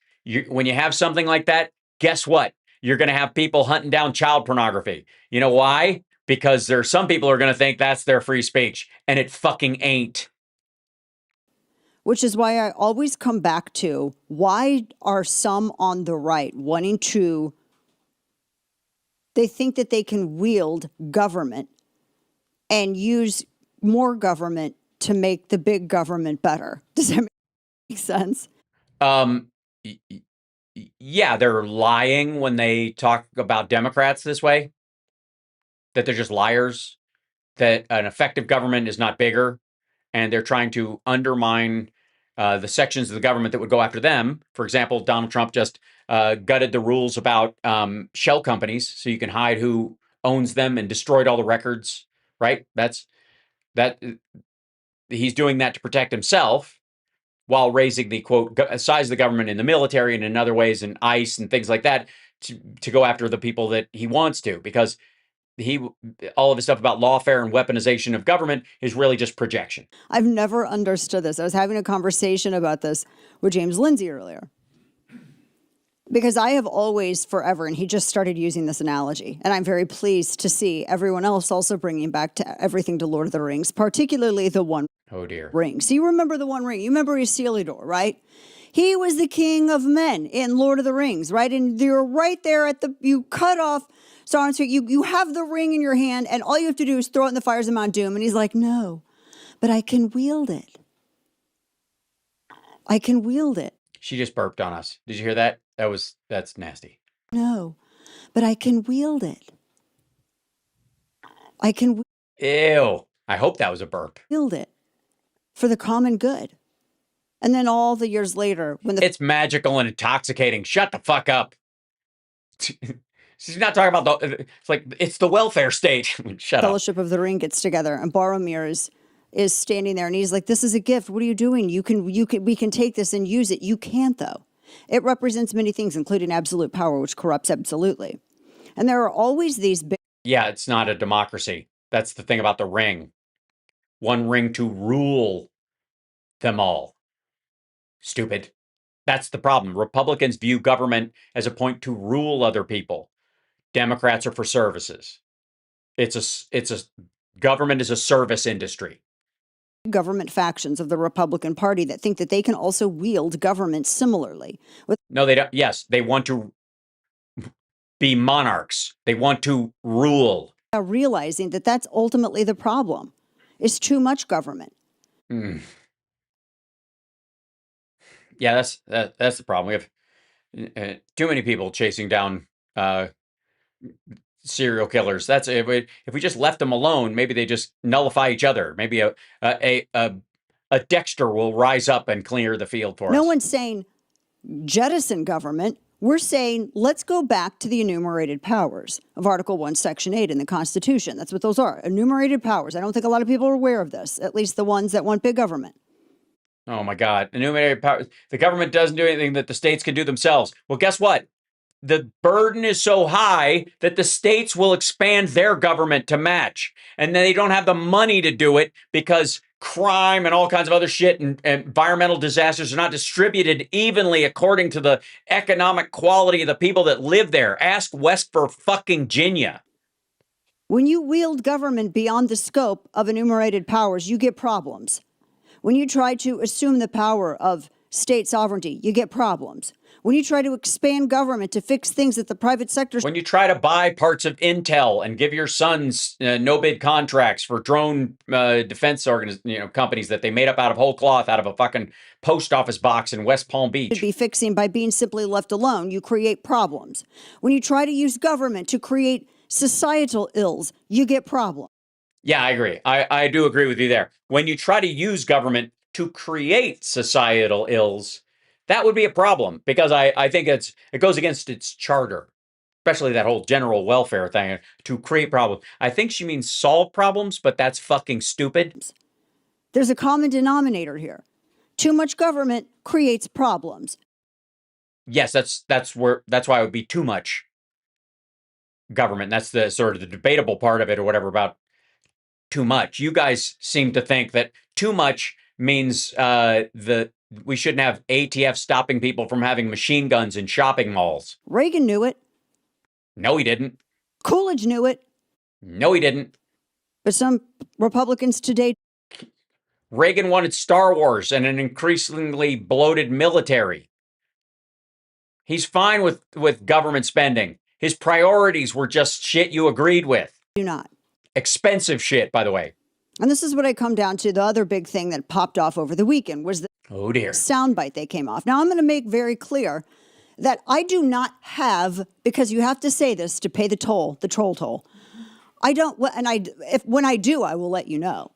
But as it is right now, It is too damn early to have a dog in the fight for 2028. Can we just Okay, so if I go in after JD Vance, I'm not helping the Democrats by lowering his chances. But I've got to point out the fact that he's a fucking dweeb. please establish this now? However, Mm-hmm.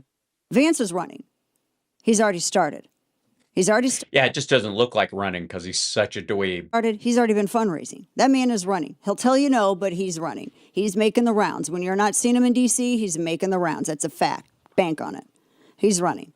I don't know who else is cultivating a race or is putting together a campaign, and I get resistant to even looking into it because I feel like we get Because if you hate them any worse than you hate him, you would talk about nothing else. jettisoned into these damn presidential cycles earlier and earlier every time, right?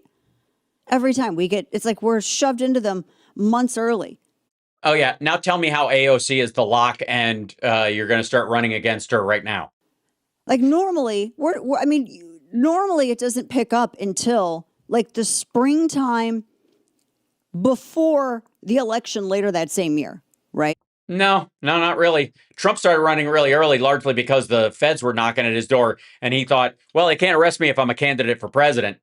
So typically, it's like Yes, because we're in a typical time. we would not even be having these conversations until, I don't know, maybe April of 28? But we're already having it now. But I would rather have this discussion. Yeah, but that's because Trump's brain is tapioca and he's shitting himself in public. So it might become more of an issue. And, JD Vance might be running as an incumbent lame duck. Now, honestly, than having spring of 28. So like I said, Vance is running. He's absolutely running.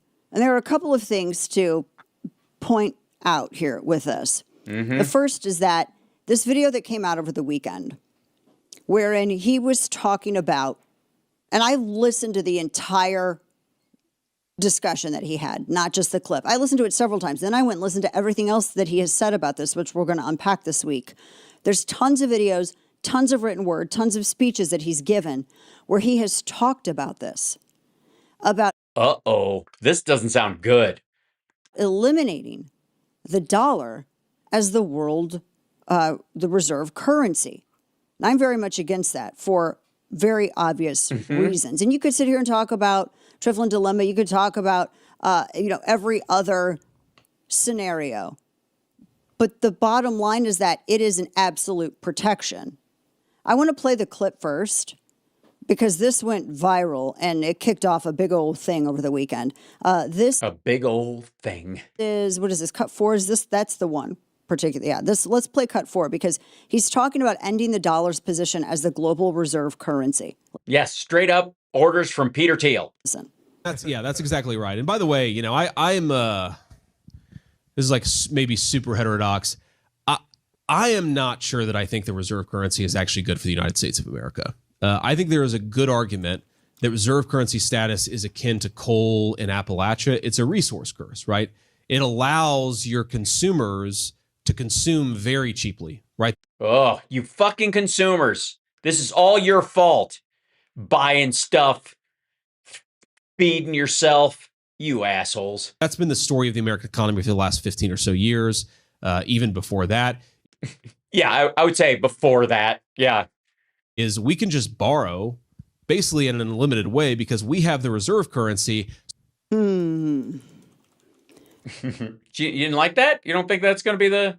Yeah, I mean, I think you should, that's an ad. Just print that ad right now. That sounds America first, right?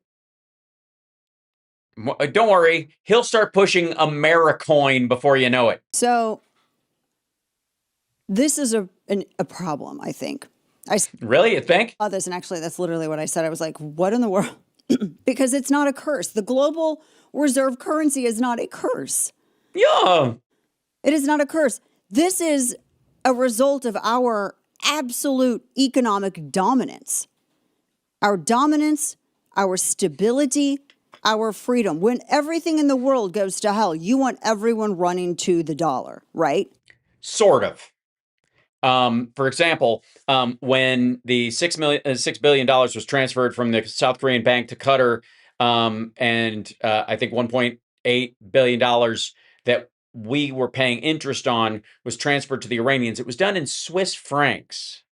A lot of people don't know that. Trump says green cash all the time, says they got it from the banks in fucking Baltimore and shit like that. Nonsense. And there is a limit to which it should be the reserve currency for a lot of different things. It should be stable and reliable. That's what will make it, that's why it would be the reserve currency. The euro is another reserve currency. But the idea of the petrodollar has been dead for a long fucking time. And only assholes like Jimmy Dore still think that's a thing. That we give a shit that oil is traded in US dollars and that helps shore it up. It's silly. It's a replacement gold standard for, gold is real money / oil is real money. Ugh. And you know why the world demands the dollar? Do we know why? Because of its, by and large, its stability. If you get a dollar for something and you use that dollar to buy something else, it stays relatively stable in its value, unlike other currencies that can fluctuate a lot, especially before the euro was a major trading currency, unlike the yuan, which can be manipulated, the ruble, which can collapse. Don't get me started on the Iraqi dinar. The QAnons have more of that. I mean, I think that's what their mattresses are entirely made out of, Iraqi dinar at this point. Why does the world, and this is a BRICS thing. It sounds like a BRICS argument right here. That's the first thing I saw. I was like, There is no BRICS. Sounds like BRICS. BRICS is hilarious and silly. Why is it? Why does the world love the dollar? Why do they trust the dollar? Very simple. It is a very simple, completely not complicated or complex answer. Because we got guns. I'll tell you. Guns. It's guns. It's got to be. She used to work for the NRA, right? Guns. I'm going with guns. The reason why is because they put stock in American freedom over foreign tyranny. No, that's not true. Or the tyranny people wouldn't actually use the dollar. They would go, well, say what you will about America, but they don't run things like we run things, and their dollar's worth something. No, they, by and large, it's just how the volume of it that's in circulation due to the oil trade, and so they can use it to trade for all kinds of other shit. Pallets of it for guns and other shit worldwide, and then of course digitally it trades alongside the euro and a couple other things, sort of almost like one for one. That's the top reason. Even if it's like $1 to $1.10, like 110 euros or 112 euros, something like that. It's close enough for jazz. The exchange rate's fine. It's like, it's a normalized currency. They know that this is a market that operates off of freedom, for better or for worse. For freedom? No.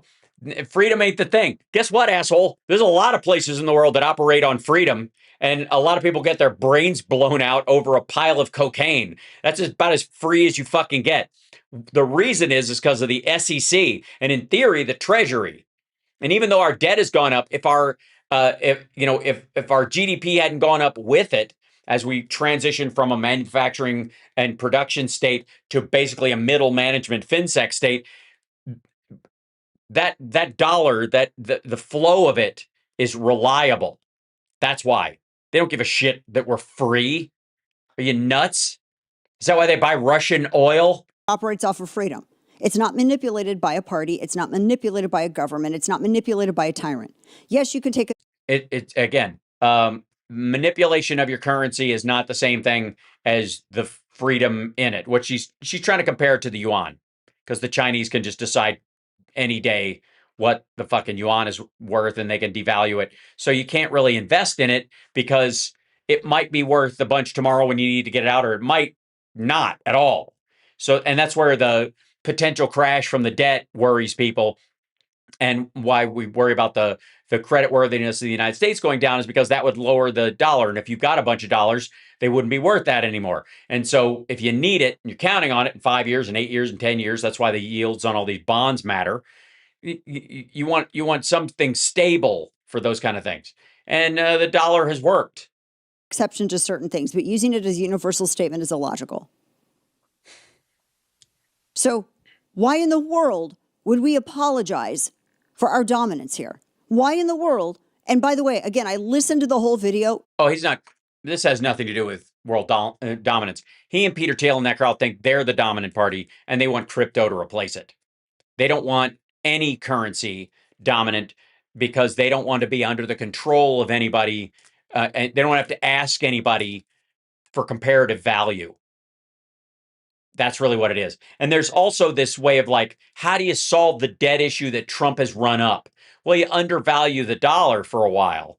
You tank it, and then everybody gets out, and then you buy back in, and people just have to eat the debt as a fuck up. And if you think you can recover from it, 2008 style, again, the U.S. government, the taxpayer made about $500 billion on the 2008 crash, ruined a lot of lives, but the taxpayer made a bunch of money back on that shit. If you think that's going to happen again, you can play ducks and drakes with the dollar. You can fuck around with it. And that's what they're thinking. I mean, Trump thinks they're going to do this pump and dump scheme with crypto, transfer the, like ruin crypto so it goes really low, buy a bunch of it with dollars, drive it artificially up, sell it at the high point, pay off some of the debt with that, and then let it crash again. That's been one of the best in theories. It's arguably why they picked a protege of George Soros that helped him manipulate a currency as the Treasury Secretary. That's his job. You know how to artificially inflate and collapse currencies that you have no, that you don't inherently believe in the worth of. It does not get better. The soundbite is not redeemed later by any other audio that. Oh yeah, don't get me wrong. He's an asshole, but he's yours. Somehow exonerates what was said. I listened. I was giving it the benefit of the doubt. Why? That's insane. Mainly because I don't want to have a weak bench going into 28, but this is where we are. You already do, dummy. You have a weak bench now. Trump can't even sit on a bench. The shit will run down his legs. Rather have this Thank you, Angela, by the way, for the super chat. 3 Days of the Condor. Yes, earlier, I know. I love that movie. And they leave that dude out to dry, and he's actually doing good work. And he's kind of a marathon man, I think, is almost one of those where like the Diamond Trade and all those guys are in bed with the Nazis. Thank you, Bingo. I appreciate it. The chat is awesome. We love our chat people. And then Seven Dust, thank you. You say so good at nation building. How is Liberia going? Does that qualify as USA nation building, though? That was a bug out, wasn't it? Conversation now and get it taken care of before then. No, we should never, as a nation, ever apologize for being a world. Okay, I can't. She's burping all over us. That like weird, like guttural, like those snake burps that just kind of come out, just like air escaping. Does she have a tracheotomy that I, as a viewer, was not made aware of? Jumpin' Jack Flash is a great one. Yeah, that's MI6 though. Technically, the CIA guy is a good guy in that, but only because he worked with Jack, right? And everybody's a fuck up, or he would have gotten out, right? Everybody's betraying the guy, and he's stuck behind enemy lines. Right. It's you don't hear it. It's there. Okay. So, but I don't want you to think that MAGA is having a hard time. That just because she's having trouble with the front runner, next time that these guys have an issue with these. Oh shit. Maybe Tim Pool is right about a civil war. He just thinks the rest of us will be involved. This is apparently the Civil War is going to happen, but it's going to be a maggot rhino-y kind of thing, or a former maggot, perma maggot, Trump, non-Trump fight. In which case, not a civil war, factional fighting between assholes. Official manifesto. He's wrong. Joe Pags, Tucker is making a huge mistake. Well, we've seen his choice in shirts. And then there's Tucker Carlson. And then there's Tucker Carlson. Hit the like, share the show. It's House Sparks Mega Worldwide. Who I long have been a fan of. Well, yeah, I mean, no one ever thought you were intelligent. We had to watch his monologue every night. It was must-see TV. Yeah, again, see my earlier statement. Without a doubt. He now is in some sort of a group along with Marjorie Taylor Greene, who we know and like as well. Thomas Massey, we follow each other. Joe Kent, had him on the show. We follow each other. I've got his number. He's ignored me since I've contacted him, but I've got his number. Maybe this takes us back to the I Am Legend story. Yeah. They're in this weird off group. Again, maybe you just realize you're not in the group anymore. You throw maybe the group left without you. Someone's in there too. And I can't figure out why they're doing it. A reality shock. But I do know this. Tucker Carlson has now put out some 10-point plan on how to make America better. It's what an asshole, right? 10-point manifesto for America. Well, and anybody with a manifesto is doing okay. According to the American Conservative. State of the Union, the influential commentator is expected to announce the formation of a new political party. And I wonder, is this a lead up to Tucker Carlson running for president? I hope so. Because he won't run as a Republican and he'll burn votes for you guys. So I don't know, fuck you both. And would you vote for Tucker Carlson? No, I would not. This form of Tucker Carlson, not the guy who was on Fox, because I think we all would have voted for him then. He was the same guy. He was an opportunistic infection. He was the cyclosporiasis of Fox News then, and he is now. But would you vote for this guy, who seems to have a real problem with Israel and seems to be buddying up? Why would he have that? What is wrong with Israel right now? What have they done? With the countries around Israel, as he says the oddest things. Well, here's what the story shows. The oddest things. I mean, demon fucking is right up there, but I got to tell you, compared to some of the shit Trump says, relatively minor.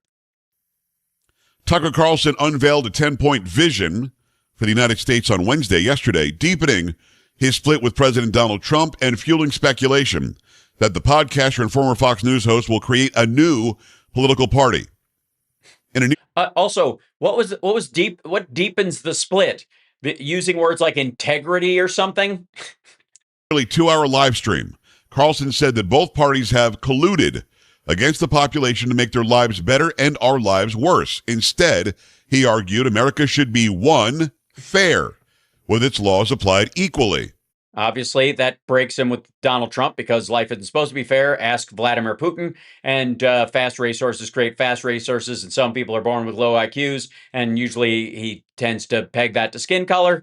So, and I don't see any difference between him and Tucker on those beliefs. So it's just the use of the word. I mean, Trump just had a fair. Is that maybe it's just it's a jargon mix-up? I mean, it's constitutionally sound that you have to make the laws apply equally. So I'm not sure. Okay. So again, a flaccid non-statement, trying to make himself look moral. I guess a cleanup is what he's doing. He's just trying to sweep up after himself to pretend he wasn't a participant in getting Trump elected and causing all this shit. What he means by that one. Number two, I think he's just trying to. One of the ways that people lie oftentimes is where they say 3 or 4 things that are patently true, and then they jump to they yank the wheel into the insanity ditch. Right? Free from foreign and corporate control. I mean, I'm somebody who doesn't want our sovereignty to be given up to any other foreign country or to have corporations control it. I know they play too big a role, so I don't hate that one. Okay. All right. Again, I stand by my theory. Number 3, be productive with revived manufacturing and agriculture. Well, that's what the president's trying to do. So I don't. Sorry. Data centers are not factories. Sorry. He can call them AI factories, but they're not factories at all. And also the big Toyota plant that he's bragging about is coming to the United States. The Mexican one's completely automated. The one they built here will be automated too. There's not going to be any workers in it, period. So even if you bring manufacturing here, again, it's like installing a giant vending machine outside of town. They're not going to be jobs, and you won't be able to afford the cars. Anybody who's against that, who's a conservative. 4. That's why it's in the American Conservative, I think. Beautiful. He wants us to be beautiful. Well, way ahead of you there. You're welcome. Hi there. Some of us have already been doing the hard work in that area for quite some time. Thank you. With clean, safe, and attractive cities. Fuckable. I want a fuckable downtown. No argument here. Let's go. I don't know why he had to write that down. Did he think he was, oh my God, I could say it should be beautiful? No, he's saying that because he spent a lot of time, and he and Trump are both on the same page here, saying that our major American cities are shitholes and they look like crap, and they're covered in homelessness and dung and shit like that, and pretending that they're awful. Well, by the way, going there and then going out to dinner and pretending they didn't. That would be a good one to add to the list. That was number 4. Number 5, he wants America to be healthy with cleaner food and less dependence on drugs. Yes, I am with Tucker Carlson on that one. Let's go.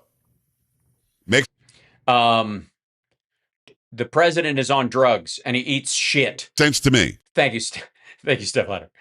You are so beautiful to me. Number 6, be honest with officials punished for lying and government records disclosed. I don't know anybody who's a conservative who's against that. Everybody who didn't vote to kick Trump out in the Senate. Let's start there. In the last term, people who pretend that his fraud convictions were fake.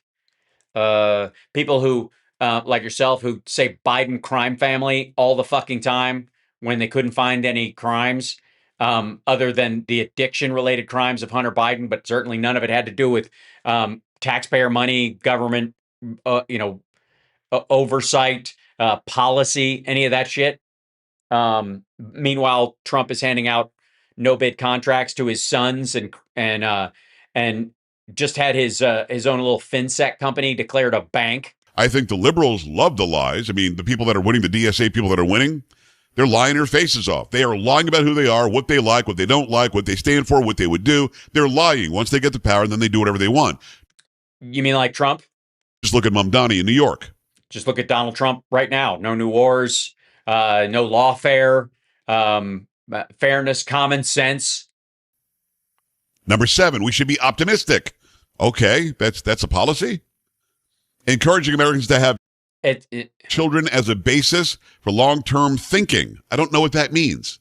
Because he thinks he's a big believer in the white replacement theory, the great replacement, and he thinks we're not having enough babies. Again, has a lot more to do with the demographic shift from a boomer generation to smaller generations, and it's a bit of a panic amongst his crowd. And he thinks they're herding tons of brown people into the country, and apparently the rest of us can't not fuck these people and create children, and it's just watering down the purity of, obviously a genetic specimen like Tucker Carlson weeps for the future. If you have children, you can be more optimistic and then have long-term thinking. Yes, if you're taking care of your children and you care about their future, you tend to act like Joe Biden, actually, where you're actually planting trees you will never sit under the shade of because you actually give a shit about your children and your grandchildren. That kind of thing. The stuff Biden's been doing and was doing that now Tucker Carlson is acting like is a new thing. I think you could have worded that better. I'm not sure what that means. Well, that's not his fault. That's because you're stupid. And he's tiptoeing around what he really is talking about. He just wants more white babies. That's what he means. And I don't know. Number 8, we should be wise with practical, reality-based education.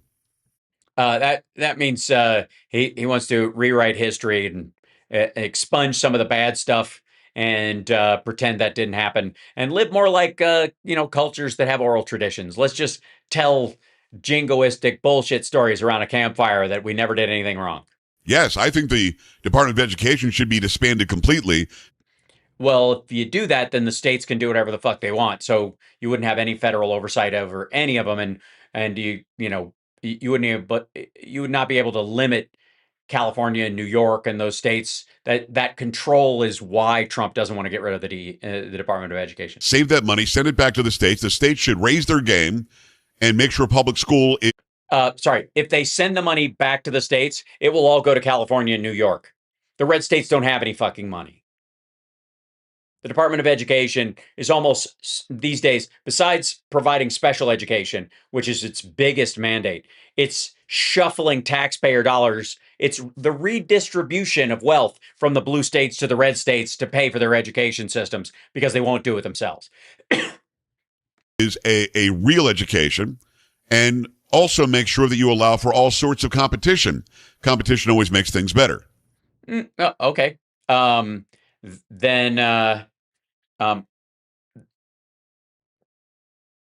Then religious schools and charter schools shouldn't get public funds, because if their argument is that private funds and private money and charity money is the way to go, they should stay as far away from using taxpayer dollars and prove their point that a charter school in and of itself should receive no money from the federal government to prove its worth. They should charge tuition and prove the value of that type of education without siphoning off money from the public education system to prove their system is better without the public support. That's an interesting one. He thinks America should be decent. That's number 9. Well, okay, so that's why Trump got upset. Rejecting unnecessary wars and support for atrocities. Okay, now he's going right at what he is alleging the Israel relationship is. Yeah, but he's also thinking that helping the Ukrainians is aiding atrocities too. He feels bad for Russia as well. Took him till number 9, but he got to this. 9. There's a reason that word special to him. He's just putting his foot down. He's saying 9. Think recently found disdain by him for Israel. Recently, you're adorable. Which I find very interesting. He hasn't really fully explained why that is. Could be that their behavior changed and that Netanyahu is a war criminal, and that even the most generous response to how they dealt with October 7th in the beginning has waned largely due to their behavior, and that they used it as a tipping point to fill their boots, as they say. But there's a major shift there, and it certainly revolves around Israel. And number 10, he wants us to be united with a common national identity and to pause in mass immigration. Well, I'm for him on that one, without a doubt. Mm-hmm. We don't have mass immigration. Last month, Carlson... we don't. We do not have mass immigration. Even the H-1B visas are temporary. Work visas, green cards, that kind of stuff. That's not mass immigration. And a good portion of the people that do that have those, they do go home. They do go back. That's why we don't have these tidal waves of people coming in like he alleges. That he was done supporting the GOP and would help to build a third party. Mm-hmm. He's accused Trump of abandoning America First principles and allowing Israel to influence the conduct of his administration. That's unfair. That is so unfair. Donald Trump wanted this war with Iran. He chose this. He's just an idiot. He wasn't. Netanyahu didn't trick him. Including its handling of the Jeffrey Epstein files and its prosecution of the Iran war. So we know what Tucker Carlson's problem is. But we don't know what your problem with his problem is. So you're cool with how the Epstein files were handled. When it comes to number 9. Oh yeah, 9 to the Israels. I say 9. And I guess number 10's in there too. Sure. Why not? Because Epstein's Jewish? But he still is, I suppose. I don't think he's converted since he escaped. A lot of it, 7 or 8 out of 10. I'm for. Jack says Netanyahu encouraged him, though. Doesn't make any difference. You're responsible for the decisions you make. MBS encouraged him. Last phone call before we attacked Iran was from MBS giving him the go-ahead. Netanyahu had called 9 times. He called Biden a bunch of times, and Biden didn't go for it. Who gives a shit? I don't give a fuck. Somebody encourages you to do something. You do it. It's on you. I think you would be for it. I don't know why you had to write a list. I guess I can write my 10 list manifesto too. That would be. What, are you jealous? Similar to that, without the without inbred hatred. Inbred hatred? I mean, he does have an upper class twit of the year kind of inbred look about him. I don't think that's inborn. For Israel in the writing, in the words. I just find it to be strange. I wish that he and Candace Owens and Marjorie Taylor Greene and Thomas Massey and Joe Kent and others would say, here's what our real problem is. Have you watched any of their shows? They are not holding back. What are you talking about? Because I'm pretty sure it's Israel / the Jews suck. Mostly the Jews, even the ones who live here, even more suspect. They're more aligned with Israel than they are with America. Same as Trump said, which is why they liked what he was saying in the beginning, because Trump said similar shit until this stuff happened, until he decided he wanted to be a great man of history. And his definition of great man of history is kill a lot of people. Just saying Israel's running everything. Israel's controlling the administration. Israel's making us this, Israel that, Israel the other, is not really getting to somebody like me who supports the promised land, or the promised land to the people that were chosen to be there. Mm-hmm. We've got a Magic Rocks believer here. I support it. I don't support everything Benjamin Netanyahu does. I don't support everything big of you Israel does on a daily basis, but I support the existence, the sovereignty of, and the belonging of the people in the Jewish state. Tucker Carlson doesn't seem to. Right, but you got to understand, he was for the other side in World War II. Tucker watches Saving Private Ryan and roots for the other guys. He thinks Tom Hanks's character is a war criminal. Schindler's List is a horror film to him. And if he does believe in that, and then tries to make the delineation, well, I believe in that, but I'm not really for Netanyahu and the way he parts his hair, well, he should explain that. He should say exactly what that means. Yeah, I don't know what the parting of the hair is, but he says that shit all the time. Instead of Candace Owens alleging that Israel was involved in this, that, and the other death or murder or assassination, why not just say, here's why I don't like Israel? Well, I think that's why they think they don't like Israel. Just because they're nuts doesn't mean that's their logic is crazy, but it's still their logic. I would have so much more respect for everybody who sits around that table. And there was a famous picture that they made recently of all of them sitting around the table. I believe it was at Tucker Carlson's place in Maine. Probably. Do you think they were having a pre-2028 meeting? I would have so much more respect for them if they came out and said, here is the actual problem. The Jews. I don't think they call it a problem. I think they call it the question. You can't say I hate Israel because Epstein. You haven't made the connection between Epstein and Israel. There might be one, but they haven't made it yet. They make it all the time. They're insisting on it, which I think also is bullshit and a way of giving Trump a pass. You can't say I hate Israel because it forced Trump to do this, that, and the other without any proof that it did. Now, Joe Kent says that's what happened, but Tulsi Gabbard, his boss, says that isn't what happened. Yeah, but she also quit, and she's a member of a cult, and it is nutty, so. I believe her more than I believe him. See, that sounds like a choice. So, why not? She used to be, quote, a Democrat, but she was a spoiler Democrat, intentionally there to divide the Democrats. That was the purpose. A woman of color from Hawaii, not even a mainlander. There's all these opportunities for Democrats would look at her as a package and go, oh, she was she was in the military. There's a lot of pluses and a lot of boxes she checks if you're just going by identity politics. And that helped her elevate what she was doing. And the people that around her that wanted her elevated knew that and played that. But again, it's this idea that Trump turned or that Tulsi Gabbard changed is bullshit. There's a reason why Jill Stein was sitting at a table with Mike Flynn and Vladimir Putin.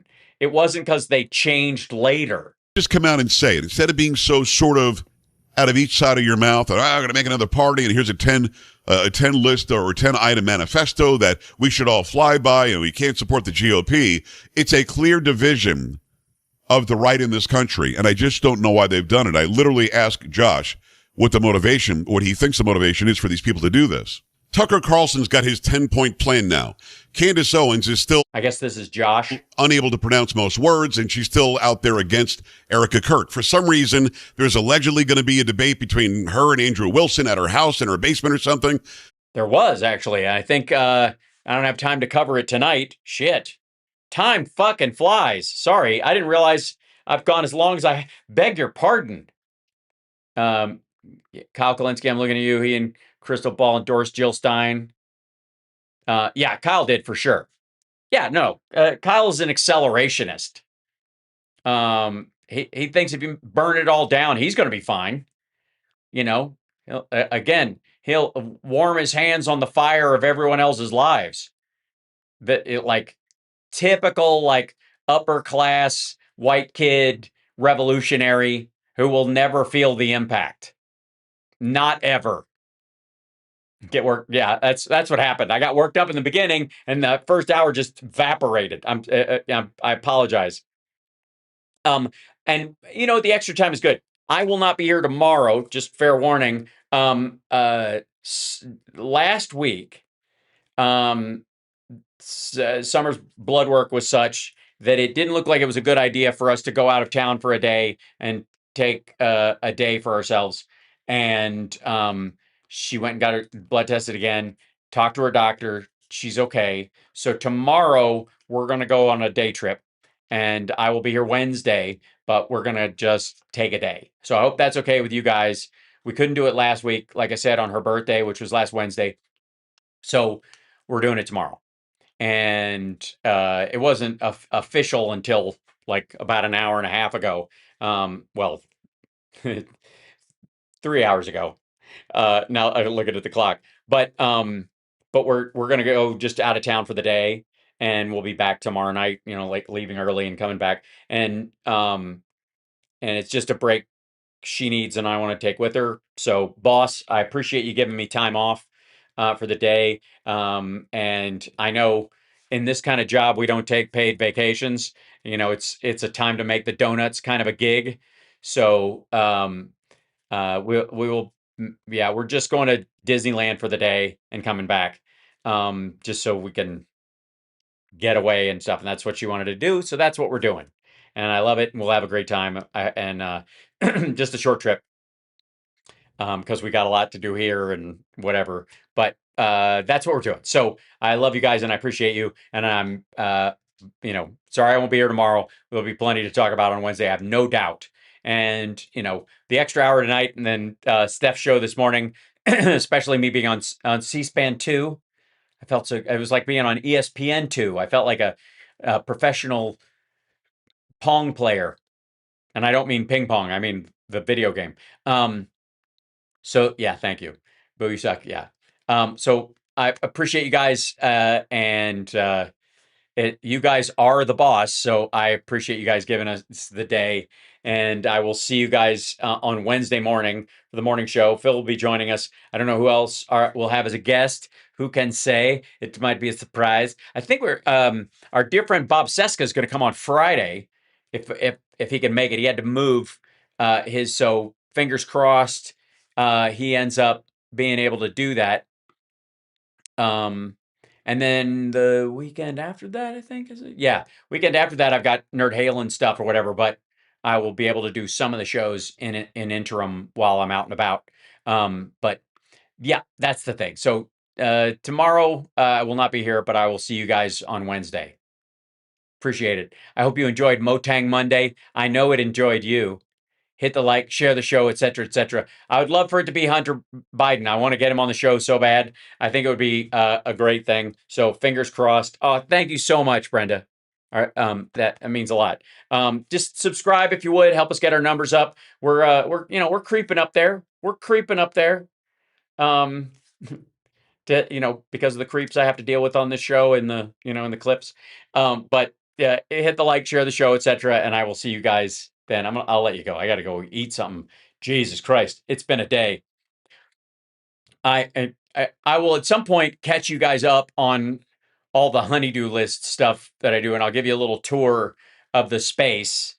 It's been a lot, but my floor is covered in wires still, and I gotta do the whole like wrap and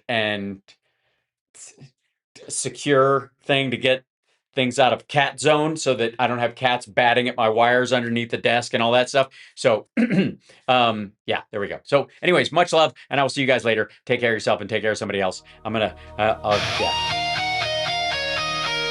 It's a thing. I'll post some pictures.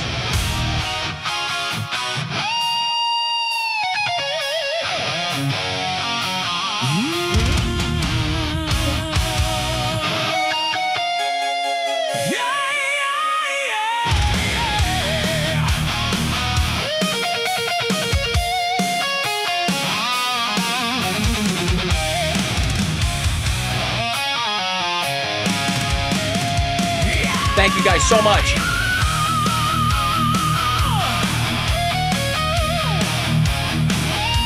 Thank you, Brenda.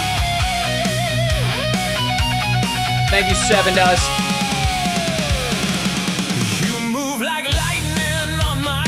Thank you, Bingo. Thank you, Angela. Thank you guys for subscribing, and thanks to the thank you for the members and the Patreons. See you later. Show me what's real.